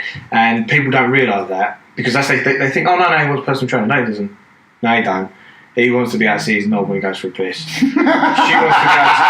wants to be able to, you know, walk around the side of a swimming pool and feel confident. You know, that's what they're signing up for. You start giving people that, and you've got a license to print. That is it. You've got a license to print. If you make an environment where they feel safe and happy and want to turn up so they can look like that, you've got a license to print money. And I think the other day we went to a gym to pick something up, and the bloke behind the reception sitting there all with his bloody hoodie up because it was freezing cold because he couldn't afford to put the heating on, going, there's no money in it, is there, lad? You know, like I was dying, innit? It's dying trade, innit? Well, no, mate, when I started out, I feel like I was going to rub you on the head and go, good on you. Yeah, good on you for You're fighting a good fight, you're doing well. I didn't have the heart to tell him, like, sorry mate, no, we're actually, my place is absolutely rocking it, the other one is doing well, it's probably more to do with you, and it is but if they're what they can get. Coming in there and they're listening to him going, oh, it's fucking shit. Oh, you ain't going to want to do that. It's like, I don't want to talk to him. And I'm buying something off him. That's it. And it brings you down. The industry. People are getting into this industry for every reason apart from helping people. Because I want to be an Instagram. It's so silly to say. I know it sounds stupid, but that's right. Yeah, Jerry's right. They want to be an Instagram model. They want to be influencer. Their ego. Just to have a free gym membership, or sometimes it can be an expensive gym membership if they haven't got the clients. And there are very, very, very, very, very little trainers. Like I said, we've been in the industry a long time, met a lot of trainers that generally are in it to like help and change people. But everyone's got an opinion, haven't they? Everybody's got an opinion about something. Everyone can do it better. They say, why does he deserve it? There is a lot of jealousy involved in that whole trainer. Don't be jealous, learn. Oh, mate, this is... Right, I'll go back to one of the original questions you asked. What advice can I give to someone? I actually can't get words out because I want to say this so much. Don't try and be the best. If there's better out there, learn from them. I was not the best at marketing. That's why Russ is here. I was not the best at getting my team on their toes. I got Russ and another guy involved. Okay, I couldn't do the all the paperwork and all the chasing up for my staff when it came to their apprenticeships. I got another guy in for that. I'm never the cleverest guy in the room. I make sure of that. But the cleverest guys in the room work for you. Yes. And that's the key, with me. isn't it? Yeah, with you. Yeah, that's it. Okay, so I'd rather people work with me than for me. Yeah, that's good. But you had the platform. You provided the platform. I did the donkey work. Well, this is it. You've provided the platform for others to come in and fill in the gaps. And that's where you've progressed from solopreneur, right, to entrepreneur, business owner, and influencer to the people who work with you. Yeah, and that's it. But you're also learning from. Well, that's it, and they've done it for you as well. It is you're leaning on each other. It's the TP, isn't it? You take away one of the sticks, everyone falls down. That's the key to anything, any business, any family. You know what I mean? You all help each other. You don't let each other down or anything else like that. And if you can weed out that I'm better than you attitude and everything else, which I know you've done. I know you've had previous like people that do that, and and you are never going to have a business. You're never going to please everybody. You're not, and you don't sell ice cream. I know that for a fact. Yet, I'm protein sure. ice Like, cream. after this protein ice cream, funny enough, I've got a couple of tails in the fridge. I quite like it. They're selling it in Lidl now. Yeah, that's what I think that's where I got it from. As it happens, it's really nice. That. No, it's nice. Protein ice cream is awesome. We have the yogurts from there. They're banging as well. Oh, mate. The shake from there is epic. They've even got their own... It's all organic as well. They've got wine and vodka, and I think there's a couple of bottles of vodka from there behind the bar. The French grain stuff. It's a knockoff of the Grey Goose. Yeah, that's it. I've got it in there. They were selling a metre of chorizo. That's fucking intimidating. You see the wine, metre of chorizo. Whole metre. The worst part about that is I'd fucking eat that entire metre in one sitting. Easy fucking peasy. With mash. And do you know what? That's it. We'll make the video. We'll make a video. We'll do it. I can eat a metre of chorizo. A meat. I won't even chew it. Salt swallow. I see the whites of your eyes. That's it, yeah. The X-rated version. I love chorizo. Chorizo's fucking awesome, isn't it? Let's be honest. It helps with any diet I'm on. So if you have that in your omelette, you only like 2-3 slices of it. I could eat anything with it. sausage. I know, but when you're dieting, it's excess. I mean, even I'm dieting at the minute, I'm food. trying to be really good. Trying to cut down on the carbs and bits and pieces like that. Not days where I train and everything, but I just love grub. I love alcohol. And I love losing food, mate. That's it. I love it. And I do. And all the time, fucking Instagram is like shish and all that. Like, that's it. I'll take a piece. You know what today is, though, didn't you? March 14th. I sent you the thing. It's wank and pot noodle. It's wank and pot noodle. Wank and Bombay bad boy. That's it. Make a Bombay roll. Especially if you're in prison listening. Bombay roll. That's it. It's steak and blowjob day. That's it. It's the Mel Valentine's Day. That's when you know you're getting old, though, when your apprentices don't know what a Bombay roll is. Oh my god. They were like, what's that? What curry house does that? We get Alfie to order one. We're going to get. Oh my god. Now I know I'm getting old. Get Alfie to order one the next Bombay time. roll. He's your little apprentice guy, isn't he? He's the newest on the team, Young Alfie. Yeah. Got Fern as well. Fern Little is superstar. Little superstar at the moment. Alfie is. I had a little chat with him the other day, asking what he wants, and because we weren't sure whether he wanted to go training. He's travelling. Wanted to know where we could train him up. Did he go to university, or is he going to university? No, he's come to us. So he's staying to train with you guys. He wants. At the end of his uni, he'd have the qualification that. Oh, so he's going to do your personal training. Yeah, well, the qualification he was going to do at uni, the only thing he wanted from that qualification was the fact he could be a PT. Whereas with you, he'd get the work experience and everything from you. If he wants to go uni, that's afterwards. the thing about uni, though, isn't it? It's like you're going there, and are you going to a couple of years of your life to what? Start. I know it's the experience of university and everything else, but you're going to get that experience from where you are. I mean, you've had your gym is a little bit different to most gyms. I must admit, it's not like one I've ever been to. We've had parties in there. Oh God, yeah. No, parties that's the actual gym, a proper probably party. The best compliment you could have ever given me, mate, and saying that mine's like no other. It isn't. There's no other gym that's close to it that is like yours. That's it, and that's the key, isn't it? Yeah, that is it. We're non-comparable, and I hope that's how we will stay. And that means a lot that you'd say that, mate, honestly. But it surprises me as well that you've only really lately started to market yourselves. As big as we were, yeah. Because you've elevated to such a level where you haven't needed it, and that's the key. That's the reputation that the pair of you have obviously brought together. And it's only like you've only recently gone, do you know what? Like, we're here, let's make it bigger. That's the thing that really surprises me. Yeah. You've got as far as you have without doing this before. Yeah, we did a lot of what we call organic hype building. Build the hype, and it used to be a little joke that me and Russ would say all the time. We still do actually, build the hype. But you can't not say it once you start saying it. No, of course, yeah. So when we were, it's a rhetoric now. That's it. And you've built yourself a mantra. Yeah, that is your thing. Build the hype. Build the hype. Build. Or we've built everything about it. Everything about it, from painting the walls when we were starting. So I got in touch with every single ex-member I could. Okay, found out where they were, put them into a Facebook group, started talking to them, telling them my plans, what I want to do. Now, bearing in mind, I got ABC. Quite an interesting story. I don't know if we've got. Go on. But yeah, you've got all the time in the world, mate. So SAS was was doing good. I've been there for X amount of years, and I realised this is new SAS. No, sorry. So new because SAS. For a bit of a backstory. SAS as it is now is in a different location to the original SAS because it's a block of flats basically next to the electrical. Because they're moved to a larger sort of unit. Yeah.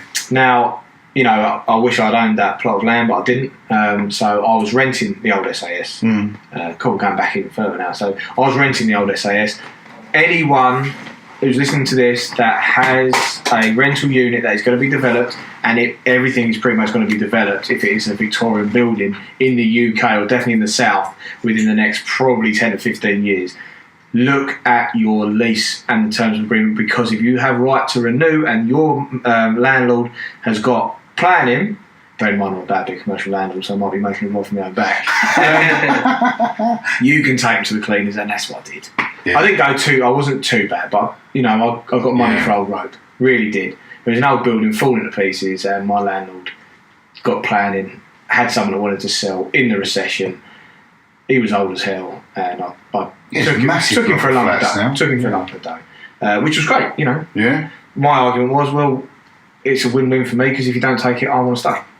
So have you rented the new building? So I rented the new building, yeah. And I realised I wanted to do something else. I wanted to up my levels. Yeah, take up your game. Take it to the next level. Yeah. And I was looking to take on a stately home in Cornwall, which was actually, I think it was 10,000 square foot. It was in Launceston, called Eagle House, and it's still open now. And I'll put my hat in the ring to buy it, because I was going to move down to there, make downstairs into a big leisure facility, have the upstairs as weddings, and what we've done is just ran weddings upstairs until we'd slowly develop the downstairs. And I think this may have probably scared the life out of my dad, bless him, and he knew that I was always going after that building. So I was always going after the ABC building, because I wanted that gym. I kept saying to the marketers, to the local commercial estate agents, if it goes under, I'll have it. And I've been saying it for like 8 years. I want it. It had gone under, but they weren't even listening to me. So I said, tell you what, I'm probably going to try and restart down in the West Country, keep SAS up here, and I was going to get the guy who's got it in now to run that, and I was going to sell up my property portfolio to purchase Eagle House. Somehow my old man managed to get me in front of the guys involved in the property, and they pretty much said, all right, well, if you want it, it's yours in 2 weeks' time.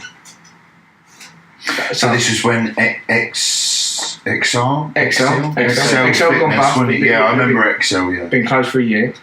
Were they a big firm? Or was it just one off? One man. Okay. One man band. I think someone else had then bought it. That didn't work out, so they were kind of looking to strip everything out of it. What, to make it into a gym? Just bought the business? I think because of where it is, I think even Screwfix were interested. There was quite a few firms interested. Because obviously, there was a conflict of interest. A conflict of interest with Toolstation. Toolstation, yeah. Okay. But they just said, "I'll tell you what, go on then. If you want it, you're paying rent in 2 weeks' time." So I'm now, oh my god, I'm paying rent on a unit in 2 weeks' time. I've got no gym equipment. I've got I've got nothing. And they said, "Do you want it?" Now my motto in life is say yes. You can always say no later. You can't say no then say yes. So at first, sweet, of course do. Without even letting the sweat drip off my forehead. I remember going back that night, just marching up and down, going shit. Where am I going to get the gear from? Where am I going to get the gear from? Where am I going to get the dough from? Luckily, I've never touched any of the pot when it came to all the houses and sorry, a couple of houses. So from 2007, that built up a lot of equity. I had some savings anyway that I've always got in case of opportunity. But long story short, I had to find quite a bit of dough. I think about 80k. I had to find. So where'd you get all the kit from? Where'd you get all the gym equipment from? Did you just literally just look at advertising people? Over the years, it has been. Because I know you've obviously gone and picked up bits from here all over the country. Yeah, I remember that. I remember the pair of you got Wales and Newcastle. Yeovil. Yeah, you went everywhere, didn't you? Bristol. Just pick up bits and pieces. Yeah. Past Manchester. But you obviously... I thought I was going to get murdered. Oldham. When we was up there. I thought this where we was going to die. You know when we went and picked up that Watson lifting platform? Oh God, yeah. We went down the wrong a, road, but it was this old. What was that building? You said it was a huge building, and it was like derelict. It's like a brick factory. Brick factory or something like that, and I was like, we're going to die, Joe. I think, yeah. There were people. Now, It was horrible. their arse fell out of scrap metal forever ago. I think 2009 was the last time scrap was worth anything. I think now it's probably like, I don't know, 15, 25 quid a ton. Well, metals is all right, but obviously China was buying it all up and everything. No, but I mean for like the scrappy. Yeah. For the local scrappies. And there were people with wheelbarrows going around rummaging through stuff for metal up there, and I thought, oh, this is like bloody Mozambique, you know, this is Where was this, Manchester? This was Oldham. I'm sorry to the guys in Oldham. Sorry to the guys in Oldham. Like, there was plenty of lovely places up there, but this place scared the shit out of me. And I've been in a bodybuilding gym for the past 10 years, and your little area scared the fuck out of me. But to be fair, you know, the guys were right, and we got to see some fantastic sights. But this was the stuff we documented. All of this, fucking hell, and giving a little bit of drama to it, a bit of comedy value to all the people that are watching, and it gave our personality over. And people that resonate with that came and joined. They went, oh, they look like a pair of dickheads. Well, we don't want you anyway, mate. You know, if that's the way you're going to be, you're not taking this serious. You're always going to get the haters. Yeah. You're always. If you're too serious, mate, I bet you find out a party. You know, I hope there's celery sticks and water. Not one of my parties, mate. But yeah, you know, like we've had member parties, we've had our birthday parties, which Russ, you were a fantastic help on that. Thank you so much. Actually broke a roller banner by falling over into it. We had the bench press competition, didn't we? Where I got champagne poured on my crotch while I was trying to do a 150 kilo bench press. That was great. There you go. These are all things you offer in your. The membership. You can't be too serious all the time. If you're going to have a beer, God, I want to have a beer with you lot. You know, that's it. Simple as that. And may as well save everyone a few quid and have it. We've got a fantastic reception area. We've got upstairs. The spin room turns into a disco area with all the lights and all that going off. Yeah, why wouldn't you? Why wouldn't you? It's good fun, isn't it? No, I'll make it right. That's it. It's the best way to do it. That is the way forward, isn't it? I think, Russell, you're always saying about the 80-20 rule, aren't you? Mm-hmm. And you've probably already plugged that anyway, but we believe strongly in the 80-20 rule. Yeah. So 20% of the time, have a load of fun. 80% of the time, make the right decision. So simple as that. You've got to have a lot of fun. So obviously there's a program for people to obviously do their fitness. Mm-hmm. Are either of you going out into any sort of other business? Let's say another business owner, gym owner comes to you and says, how did you make it work like that? Are you willing to teach? Is there something else? That's the next phase. See, so I've got someone writing the customer service side of things now. Right. Is this a course? Or just like, or are you going to give it some fucking Gordon Ramsay, I'll come into your gym, this is fucking shit, I can't do this, whatever, change it. No. In fact, Gordon Ramsay even said why he doesn't do kitchen nightmares anymore. I think because people don't listen probably. Well, no, Russ was that one that told me, and he showed me the clip, and it says that those who do get your help, and it does work, they show you no gratitude. Yeah. And those that it doesn't work for, you're the enemy, and it was all your fault. All your fault. Yeah. So I'll fucking win. You can't win either way. So why would you want that? But then people with that sort of mentality. That's why they are where they are. That's right. Yeah, exactly. And I find most people with that mentality, they'll get a coach or a mentor or a guru or a personal trainer because they already know they're not going to do the work. But then when they don't do the work and they fail, they've got someone else to blame. So I think maybe that would be the next phase. So initially, we'd have a little thing where we could send a specialist up to you. We'd do some coaching stuff with you, but here's the platform to run. These are the people to work with. This is what you need to start doing. Would you consider franchising? Licensing, but not franchising. Yeah. Not franchising, no. Franchising is very sticky. Because you've almost got guaranteeing members, everything's already set up. I'll tell you one of the other things I don't agree with as well is the fact that there's income capping. And if someone's capped an income, how much harder are they going to work after they hit it? It's very true, actually, because then you take away, like we said before, you take away their investment into that business. So it's going to ruin both of our incomes. Yeah, so don't cap it. And yeah, you can not cap stuff, but then what's going to go through the books? I'd rather just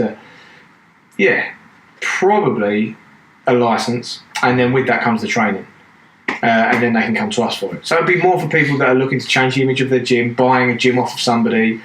It can be starting a gym I wouldn't want someone who is starting from day one, really. No life experience that wants me to teach them everything because I don't have enough time in the day. It's difficult, isn't it? It's really difficult, though, isn't it? Because you need to learn. There's certain life skills they've got to fail. And that's not in a nasty way. Like they really have got to fail because that's the only way you learn. You've got to go out, fail, fuck up. It's easier to have a failed PT than actually say, right, employ a failed PT or a PT that has struggled, that is grateful, as opposed to a 5-minute PT, thinks he knows everything, he or she knows everything, and is just not willing to listen. Yeah, someone's grateful for your help. That's the one that's working. You're right. It's the way forward, isn't it? That's it. You want people in your environment. You got to maintain that positivity, not just for yourself, but for the members, because you make your living out of positivity, don't you? Yeah, that's what you make. And it's also having that vision and like that motivation in yourself to say, like, I want to do what I'm doing right now for the rest of my life. I'm not in this for the short term. As in, like, I want to make a quick buck and then fuck off. Because that was one of my next questions. That doesn't work. And like, but it's not just saying Jerry with fitness, like with everything he does, like entrepreneurship, investments, helping other people, having an eye for things, all that is that he wants to do for a long period of time. And I think that's where people are few and far between. And when we do find them, we can do great things with them. And it goes back to a friend of mine who owns a building company, and he partnered up with someone who was a quantity surveyor. And after a couple of years, he just left and got a job up in the city. Yeah. And he handled most of the payments and contracts. And what happened was, as soon as he left, the guy that owned the business and started it was left with, I think, nearly £400,000 worth of debt. Wow. It put strain on his marriage, his family, his health. He contemplated suicide. And he was actually a client of mine for a while, and I know him very well. And you also know him, but I don't want to name names, and so does Jerry. And I just said to him one time when we was cooling down on a bike, I said, like, how the fuck did you pick yourself up and carry on? Because he got out of that 400k's worth of debt in about 5 years, and he started to do good now. And he just said, I just knew I wanted to do this for the rest of my life. Yeah. Do you know what I mean? So he sold some warehouses he had. He borrowed where he could. He it's made all sacrifices. About having that mindset to damage limitation. And you always say, like, you either win or you pay for lessons, and you foul and foul. And Michael Jordan said, like, he's missed more 3-pointers than he's actually got in. And that is probably leading on to your next question. It's like, I admire Jerry's work ethic massively. I wish I had more of a work ethic too. I really do. But like, how do you stay moving forward? Because it's so easy to get comfortable. Like, what is your core? What in your core like keeps you going? What is it? Because like me looking from the outside in, I'm a normal guy. You've got a few homes, your bills are taken care of. You've got a couple of businesses. Life's pretty sweet. You've got good people around you, but like, you can still think to yourself, no, I want to do more. I want to create more for my life. Whether it's income, freedom. How do you keep going?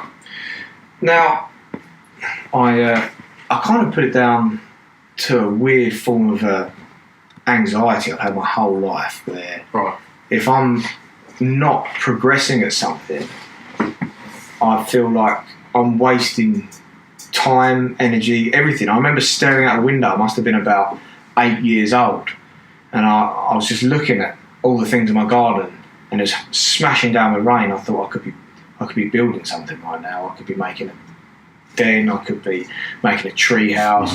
And I was so angry and frustrated that I wasn't doing something, that I was a nightmare for my mum. And I've been the same ever since. I need progress. I don't really care about money. I don't. You've seen I walk around looking like a tramp half the time. I don't drive a particularly nice car at all. I think, in fact, I feel pretty bad because I haven't bought the missus a really nice car, and I really should, because I know that she'd appreciate it.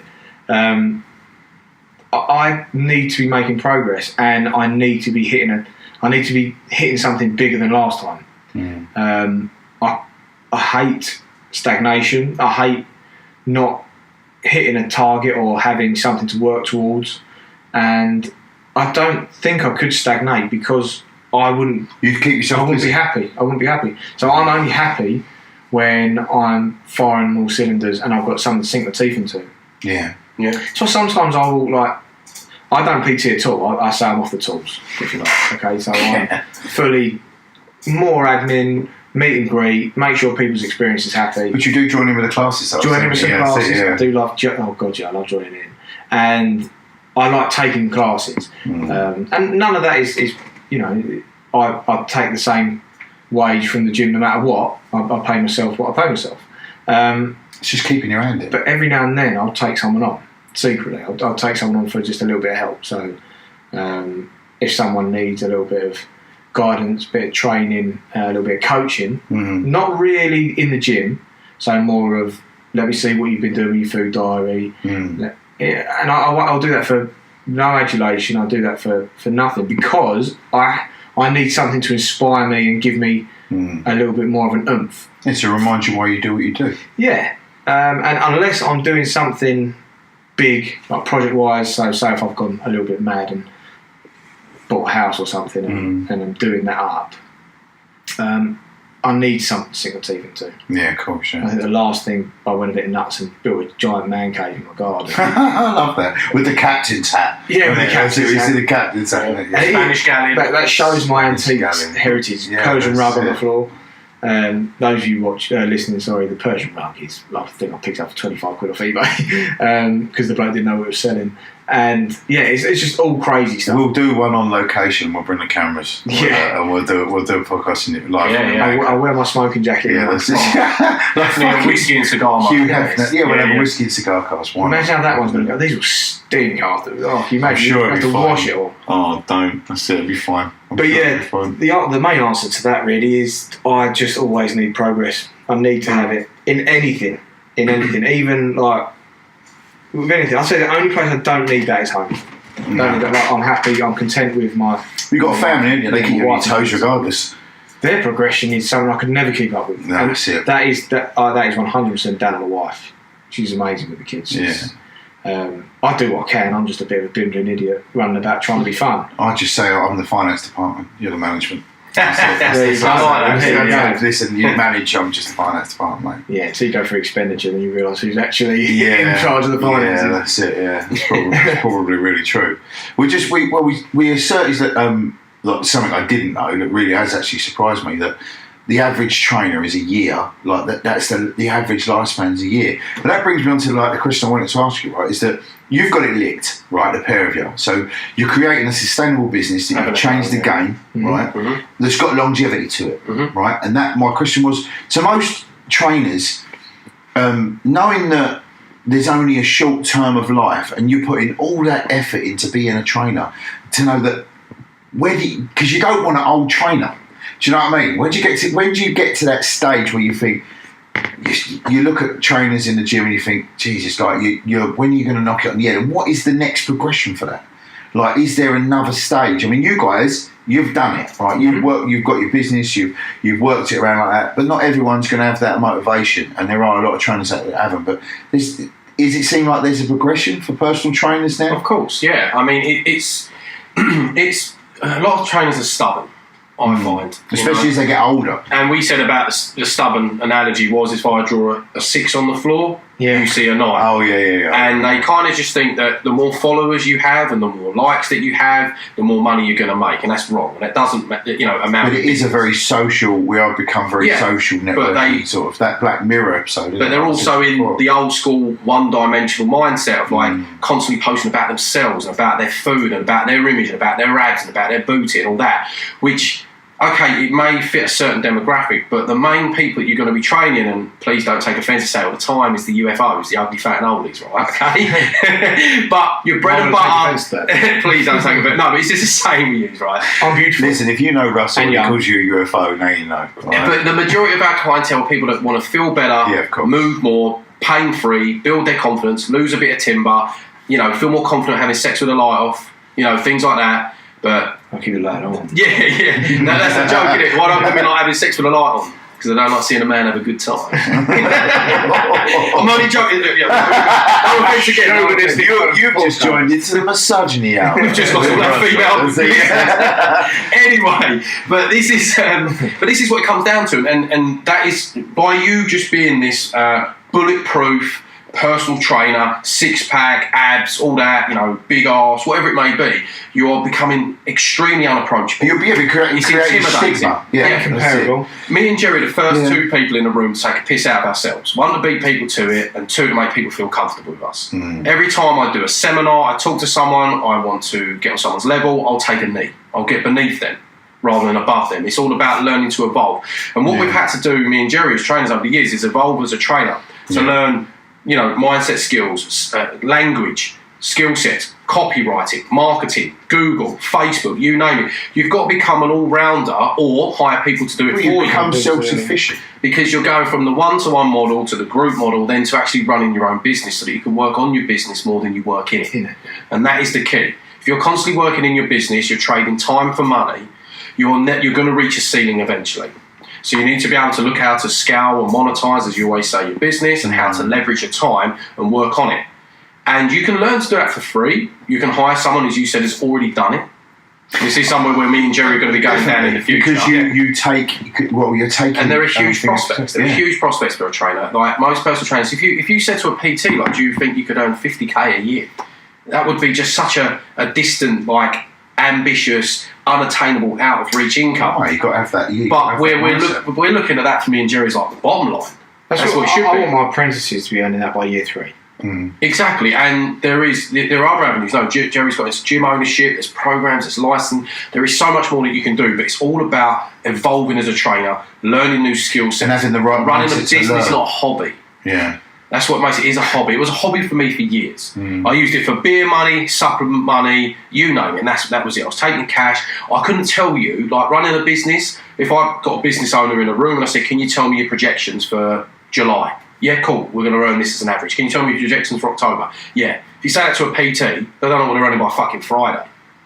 Yeah, because their clients can let them down. They're running a hobby, not a business. What's the best advice you could give to any young PT or an older PT? The best advice you could give to someone, whether they're starting out in a business or whether they're halfway through, what's the best piece of advice you can give to someone who's a PT?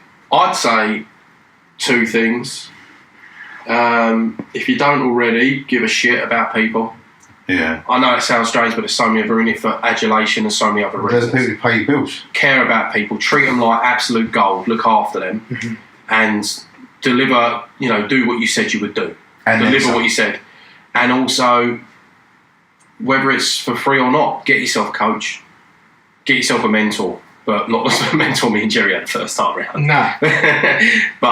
but get someone that's doing it and learn from them. I've listened to entrepreneurs on podcasts and things like that have actually worked for people for free to just learn how to do basic skills. And you can tell the difference between if you listen to a mentor on a podcast who's been there and done it, because the pair of you have lived that. And you've invest in yourself.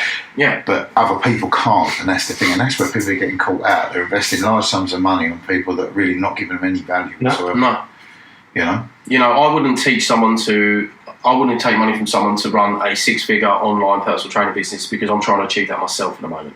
Once I've achieved that, then I'll teach it. 6-figure online business is heavy, though, isn't it? I mean, that's but it's achievable. That's like merchandise. Yeah, of course it is. Anything's achievable if you really want to really push it and you've got a good, It's like Jerry teaching someone how to run a gym that turns over 10 mil a year. Yeah. It's not happened yet, but potentially it's in the way. But until then, it's staging, though, isn't it? Nothing happens like that overnight, does it? Nothing at all. No. I mean, we're hitting benchmarks now, and I'm hitting benchmarks that I could never have dreamed of years ago. What you're doing is reaping the benefits of what you've sown for all those years. Yeah, and really pretty much stuck to my guns. I mean, the previous question you said there to Russ, if I was going to give 2 bits of information to someone. I think Russ might even kick himself on one of the ones I'm going to say. In fact, I know you are. It's know your demographic, know who you're going for, and speak their language. 100% speak their language and go after them. Now, even though being a gym, we're quite general, we're still very specific. Yeah. And if you were to walk around the gym, ABC, you'll be able to, you yourself could probably chat to anyone anyway, but they can all talk to each other. They resonate with each other. The energy is good because they are on the same wavelength, quite literally on the same. You don't get any arseholes in there. You won't tolerate it. You don't. That's right. Yeah, no country behaviour, and that's the worst part. They wouldn't get on it. They wouldn't get on. They wouldn't get on because there are people laughing, joking, talking, having fun, enjoying the process, and they're like, why isn't everyone grunting and groaning and staring themselves in the mirror and being dickheads? We've had a few, and they last a month or so. Then they're gone. We go, where was that geezer that kept chalking his back up to do a 60 kilo squat? Oh yeah, chalking his back up. You see, I thought we were going to do shoulder press or bicep curls, you know what I mean? But giving it the big. To back what Jerry said, they don't last. And it's not because we don't care or we don't want them there. It's just that's the community and the culture that we're creating. It's a place where everyone knows your name. It really is. They know your story. We've got Brad, a 20-year-old freak of nature. He must have grew up next to a nuclear power plant. His arms are as big as my waist, right? He's a big lad, yeah. And he's a good-looking lad. He's young. You know, you can imagine he's popular around people. And then we've got another member, not to stereotype and so on, but he's old enough to be his dad. In any other commercial gym, they probably wouldn't even stare at each other, let alone speak. And they work out together on a regular basis. They've never met. Never. And one's 50, one's 20. Sometimes you've got to celebrate wins, not just the big wins, the small ones, as we always say. And I think massively, Jerry, you've got to celebrate that as a small win. What you've created. They never talk to each other, those two. Is people talk to each other that never would. That's good though. They feel comfortable like to do that, though, isn't it? But that's because they're on the same wavelength. They are that kind of personality. You've created an equilibrium. Yeah. Yeah, and that's good. Even down to how young girls can feel, school leavers and things. They're very body conscious, a lot of pressure on them and so on. We've got a massive group there that go in there and don't feel like they have to go in a corner. I've seen that. Yeah, the ones that go upstairs and there's quite a few. They'll do their own thing. They know what they're doing. Even in my spin, I taught spin class on Tuesday. Our youngest member in the group was a school leaver. Eldest was around about, I'd say, late 60s. Really. And the demographic, like the different types of people. So diverse, and we're not just like similar personalities. Yeah, they're all just in there for one thing, and people are always raving about how much this gym has changed their life and their outlook and their positivity. And it is the positivity thing, because they'll just sometimes will sit with us. We have a lot of members, especially one of our guys, Dan, who trains one of our members, Dom.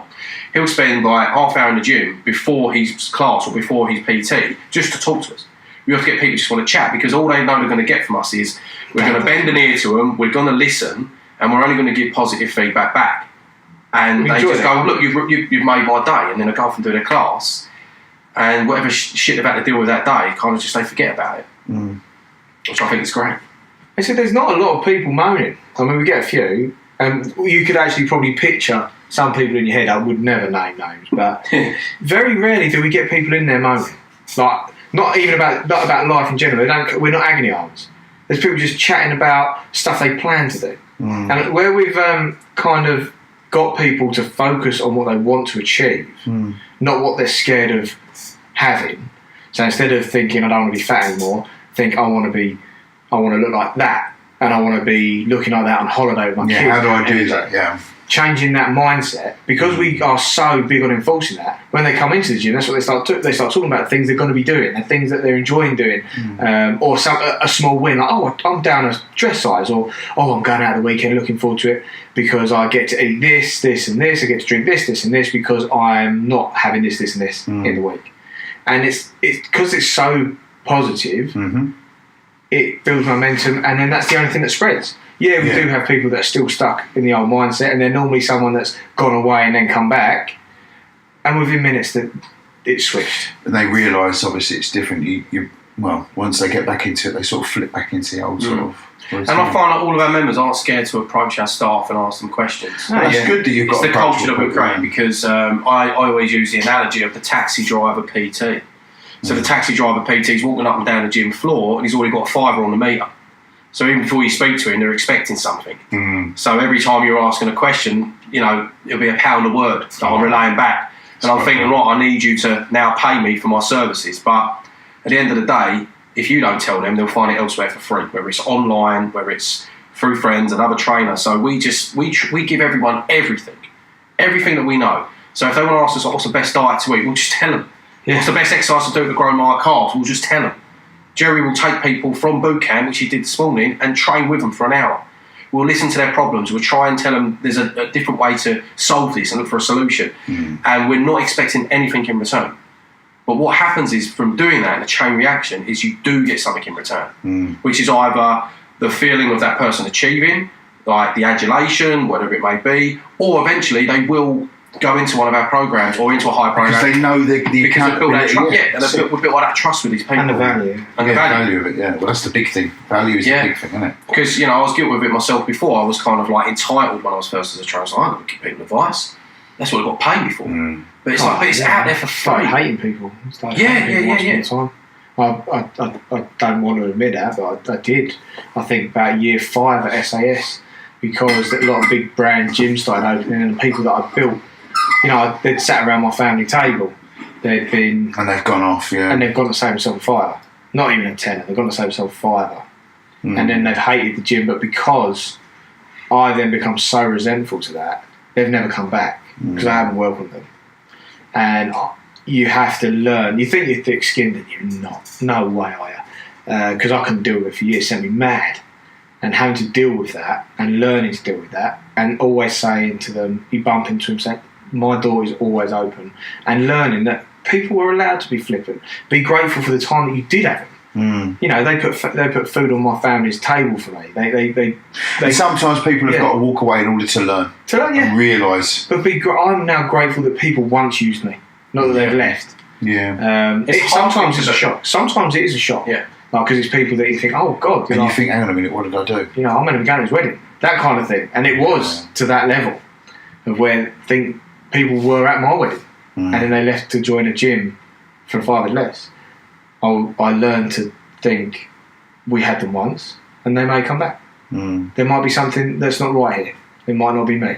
And trying to learn that it's not personal. Let it go. It's extremely hard to do, and you never know when you, like Jerry was saying, when you're going to bump into them and so on.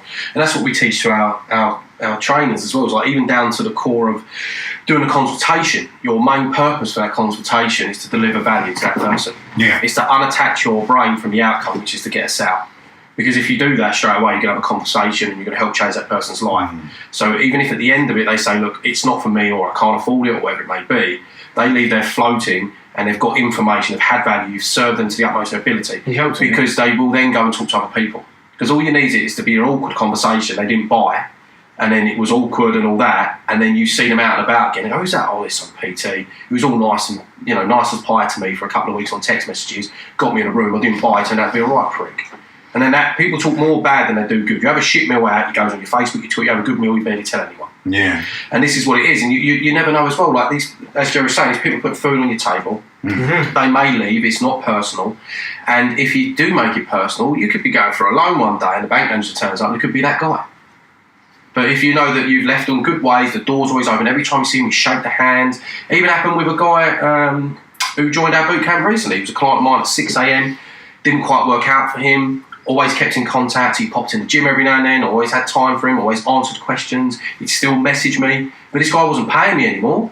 But I was still giving him advice. Every time I bumped into outside talk stage, because he goes there often, still chatting away. Oh, how you doing, Russ? How you doing? Always took 5 minutes out every time. He even just popped in the gym just to say, how you doing, Russ? Just passing by.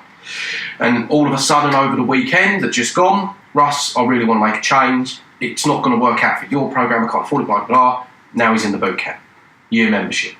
And that's from someone being in my business, out of it, keeping the relationship good always, doors always open, and he's come back into the long game. Yeah. And you are, like I always say, if the purpose is there, you'll always profit later. That was pretty much going to be my second bit of advice, actually, was everyone is always going after new clientele. New. And they'll neglect a list of people. Yeah, retain the old. Well, even if you haven't retained them, even if someone has just come in for a consultation, if you can leave that consultation with, it's not a no, it's a not right now, so bear with me when you are in a position to work with me, then get back in touch with them. You've got their email, remark it to them every so often, send them a text message, send them a Facebook message. Email them as often as possible. Yeah. Almost use your email like a blog if you like. Remind them. That's something that me and Russ have found out recently, that you're always going after new. You may have a list of 200 emails there, and you're still going for one new. A lot of people make that mistake, actually. You notice from a lot of the big gyms, it's like, we'll promise you the world to get you in. Not just gyms, everybody. Every fucking major business will offer you the world to get in. And once you're a customer, new customers only. You're in the fucking pen with the rest of the cattle, shut the door and leave them in there. That's it, yeah. There's this beautiful shop front, you know what I mean? You walk through the carpet, the door opens, and just kick you in there, straight in the pen, and then you're stuck there for 12 months. You signed a contract, you're done, that's it. And that is, unfortunately, that's what we're dealing with. But obviously, like, you're proving that doesn't have to be the case. No, not at all. Any trainer out there, so say if you've got to your 6 months and you're thinking about throwing in the towel, try and re-engage with old clientele. Okay? And just deliver what you promised to deliver. Don't start making it difficult. Don't be a problem. Don't say, well, you agreed to that time. And, you do have to have rules, but be as lenient as you can, especially if you've got nothing better to be doing. Business is hard. And, people are difficult.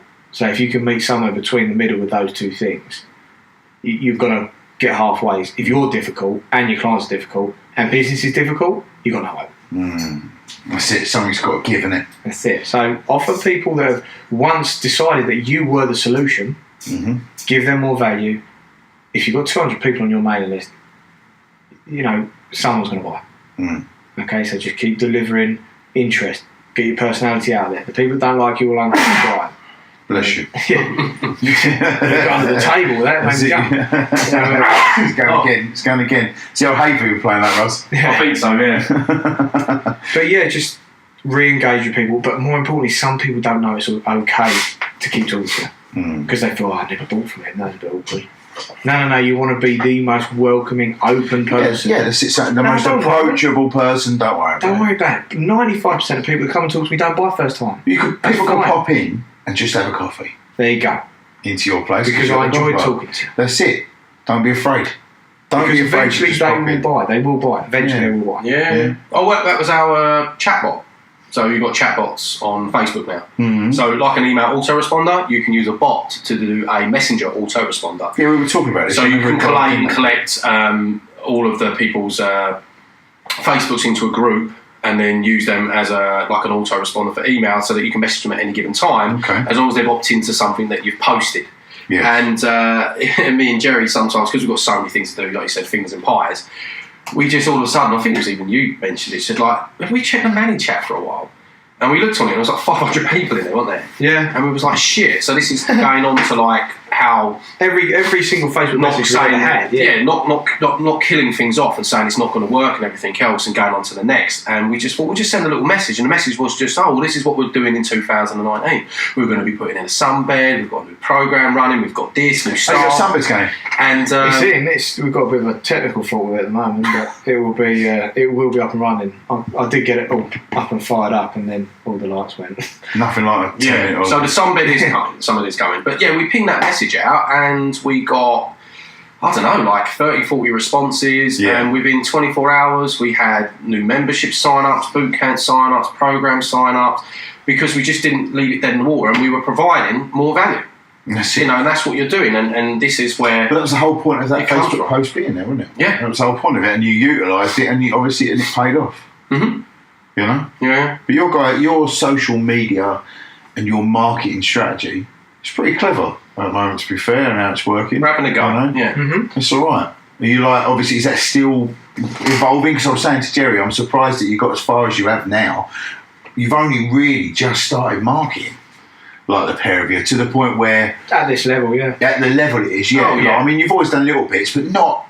every Facebook post or Instagram post I look at, I see one of your faces talking to me, a video or something like that. You've really you know, and you've touched upon this before, for a small investment, and you put into the video, you've had a large sort of return from it.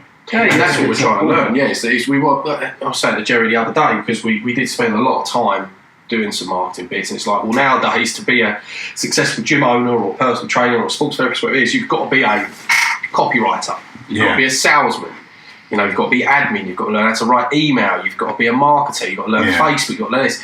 But they're great skills to have, and these are skills that also can be monetised, leveraged, and sold as well later on in life. But this is what we're learning, to stay ahead of the curve and keep evolving, so that we are able to get as many people into our programs and gym as possible, so that we can help as many people as possible. And it works really well, and we're only on the tip of the iceberg. There's so much more for us to learn, but the more we learn, the more people we can help. But it's still evolving. It really is, all the time. Yeah. All the time. It's hard to keep up with, to be honest. It's not just where we're evolving, it is everyone is evolving, because they're getting used to it. So everyone is now used to pattern interruption, to the point where I don't think there is a pattern on social media anymore.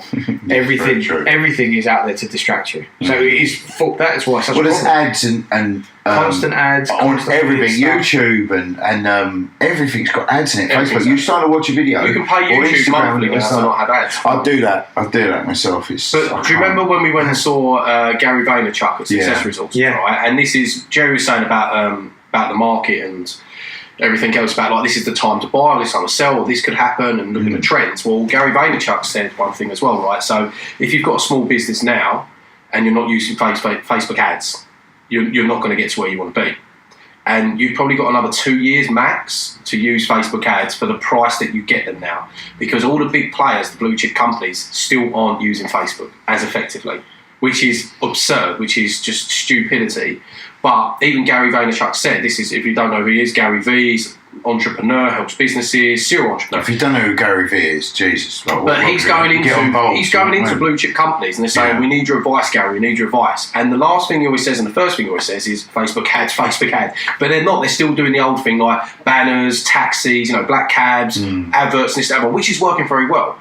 But as soon as these big players that have, our budget for marketing might be $1,000 a month. Your budget might be $10,000 a month. But if your budget is $1 million every single month, because Facebook is a playground for people to bid, it's a bidding war. You literally need to capitalise on that now. Build your business now because you won't be able to compete. You get out what you can put in. Exactly. You really do. I mean, I remember the business I've had. If you put $1,000 in, I might get 4 or 5 out. Yeah. And that's it. But Facebook wants you to that's because you obviously had a serious solution-based product. A lot of people now, they don't even know what to do with the information once they've got it. I think it was a lot of customer service as well. It's the way you speak to people. I mean, I like to talk to people, and I like to have a chat to them. I had a good sales tactic, and I had a good and I wanted to speak to them. I wanted to make it as bespoke as possible, and for them to feel like, and it worked. It did. What let me down was on the ground. That's it. You can't be everywhere and do everything. And I just couldn't. And I just ran myself into to nothing. Whereas originally I started with a lot of partnership and someone was going to do one side and I was going to do the other. And then in the end I ended up doing both and it just didn't work. You know what I mean? You can't do everything. And I thought I could. And then it got to a stage where you think to yourself, do I really want to give this up? I've put all this effort in. And you're like, you've got to let go. Yeah. That's the worst bit. Because you keep thinking to yourself, it worked, you can get it to work. There's no point spending good money after bad. No, that's it, and that's another key, learning when to say no, when to let go. To stop out. To cash out. To cash out, yeah. Seriously cash out. Which is, I think we'll do a whole different podcast on that. Oh, yeah, definitely. Jesus Christ, letting go, I think.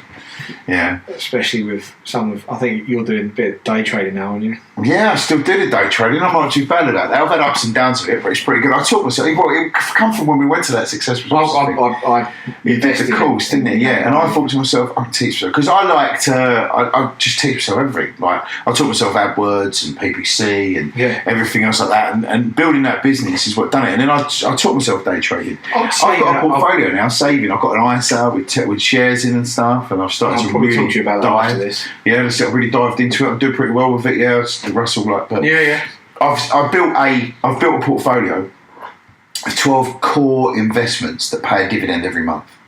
Right. Okay. So let's say you had £1,000 in each investment, and every month you'd get say 40 quid.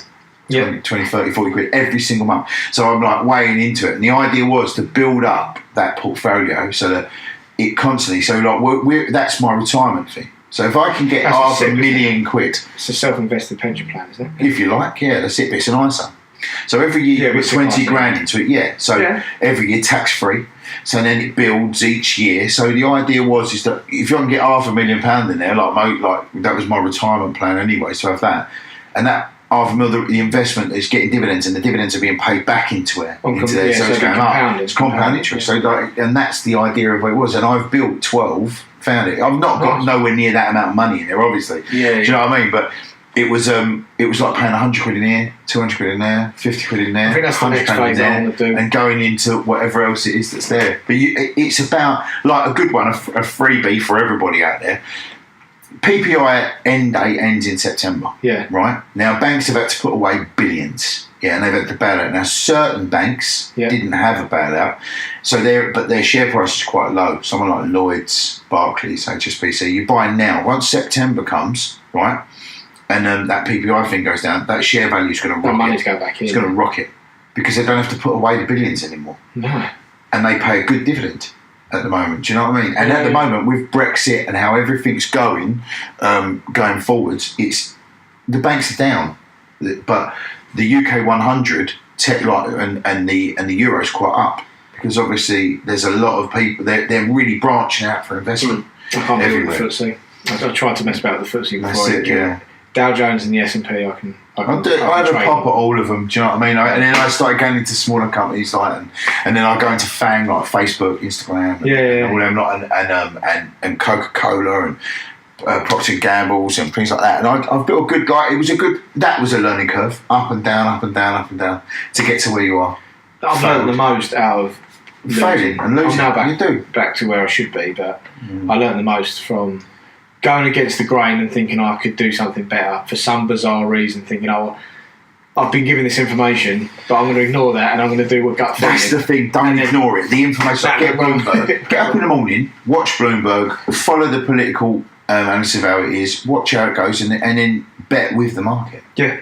You know? And there's a couple of times you'll think to yourself, fucking hell, it's going to go like Theresa May's deal last night. They got no deal was thrown off the table, which you'd have thought would have weakened our process. No, the UK 100 went up. Yeah. You know what I mean? Since the last one that was in January, the 1st of January, it's trebled. It's gone up like 56%. Do you know what I mean? So he's judging the market. Long term. Of course it is, but that UK 100 pays a dividend as well. So the more money you've got invested into there, you know what I mean? If you were able to put in, say, in November or even when Brexit was voted for back then when it bottomed out, you get a heavy dividend now. I mean, even it looks like if you've got a bit of money put aside, right? Come March 29th, it's almost a guarantee now that it's going to get extended for a further, I think it's to June, July. That'll put it down. And then you jump in at that point, and then you're going to... And then climb it back up. Yeah, of course, when you make your money. But that is the key is that, is to watch the financial markets. It's all good. Just learn more skills. Absolutely, and I'm all about strings to my bow. Like I've got, I'm building 3 online courses at the minute. How to do a podcast, how to start a business, affiliate marketing, that sort of thing. And they're all sort of in the run up. And what started this off, funny enough, is I was talking to Russell. I built 5 Instagram like channels up. Yeah, got them up to like 1,000 people and then sold them. And I did it again and I sold it off. And he was like, why don't you just do it for yourself and make money off it? And I was like, well, I don't know. I was building it up and throwing it out there. So I just decided to document this. I started the podcast from zero. I started the Instagram from zero. And I've been documenting it in the blog and everything else to watch it grow and build up. And all of the mistakes I've been blogging about.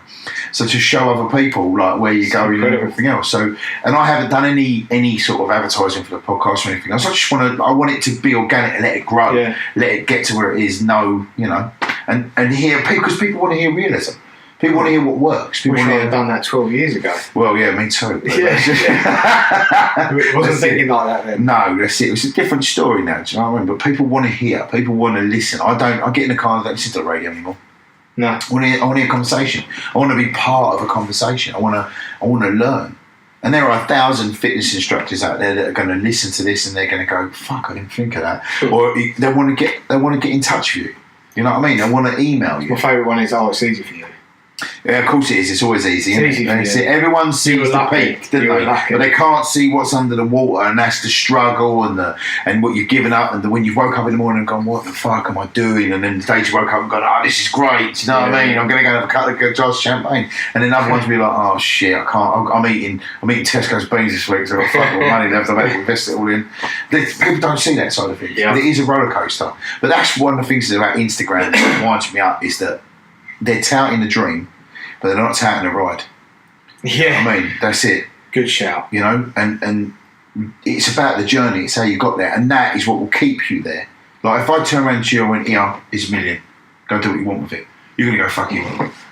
fuck, what do I do with it? I've got all this stuff I want to buy, I want to do it. But because there's no journey to get to that, it's easily left. But if you worked your fucking pipe off to get to that point, you're going to spend that money in such a different way. You're going to invest it. You're going to be like what you were talking about earlier. I'm looking for investment. You're thinking long term now. You're thinking, I'm settled. I've got these foundation like SAS and ABC, and I've got this foundation that's there, a good foundation to build on. Now it's time to build up the passive income. Yeah, definitely. That's it. And the passive income, obviously, for it to come in and for you to be able to go, do you know what? I want to play with my kids today, or my daughter's got to do this and I've got to do that. I can't miss out because I've got to go to work. I did that. I missed out on loads of things with my oldest kids. Now my younger ones, it's a different story. But I'm always about for them. That's it. You've got to be, and that's the dream. That's the life that you want to do. You've got to want that.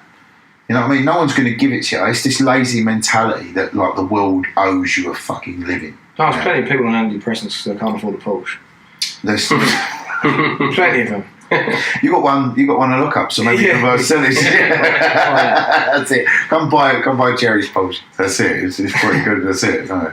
But if people want to get in touch with Paragon, how can they reach you? How can they get onto the gym? How can they get onto all this? How can they get involved? So if you come on to, if you want to speak to me, that's Jerry, and you want a bit more information about maybe ways that myself and Russ can help you. If you've got a facility, looking to open a studio, stuff like that, just get in contact from the website abc-gym.com. Okay, so the hyphen is the dash for those of you that don't know.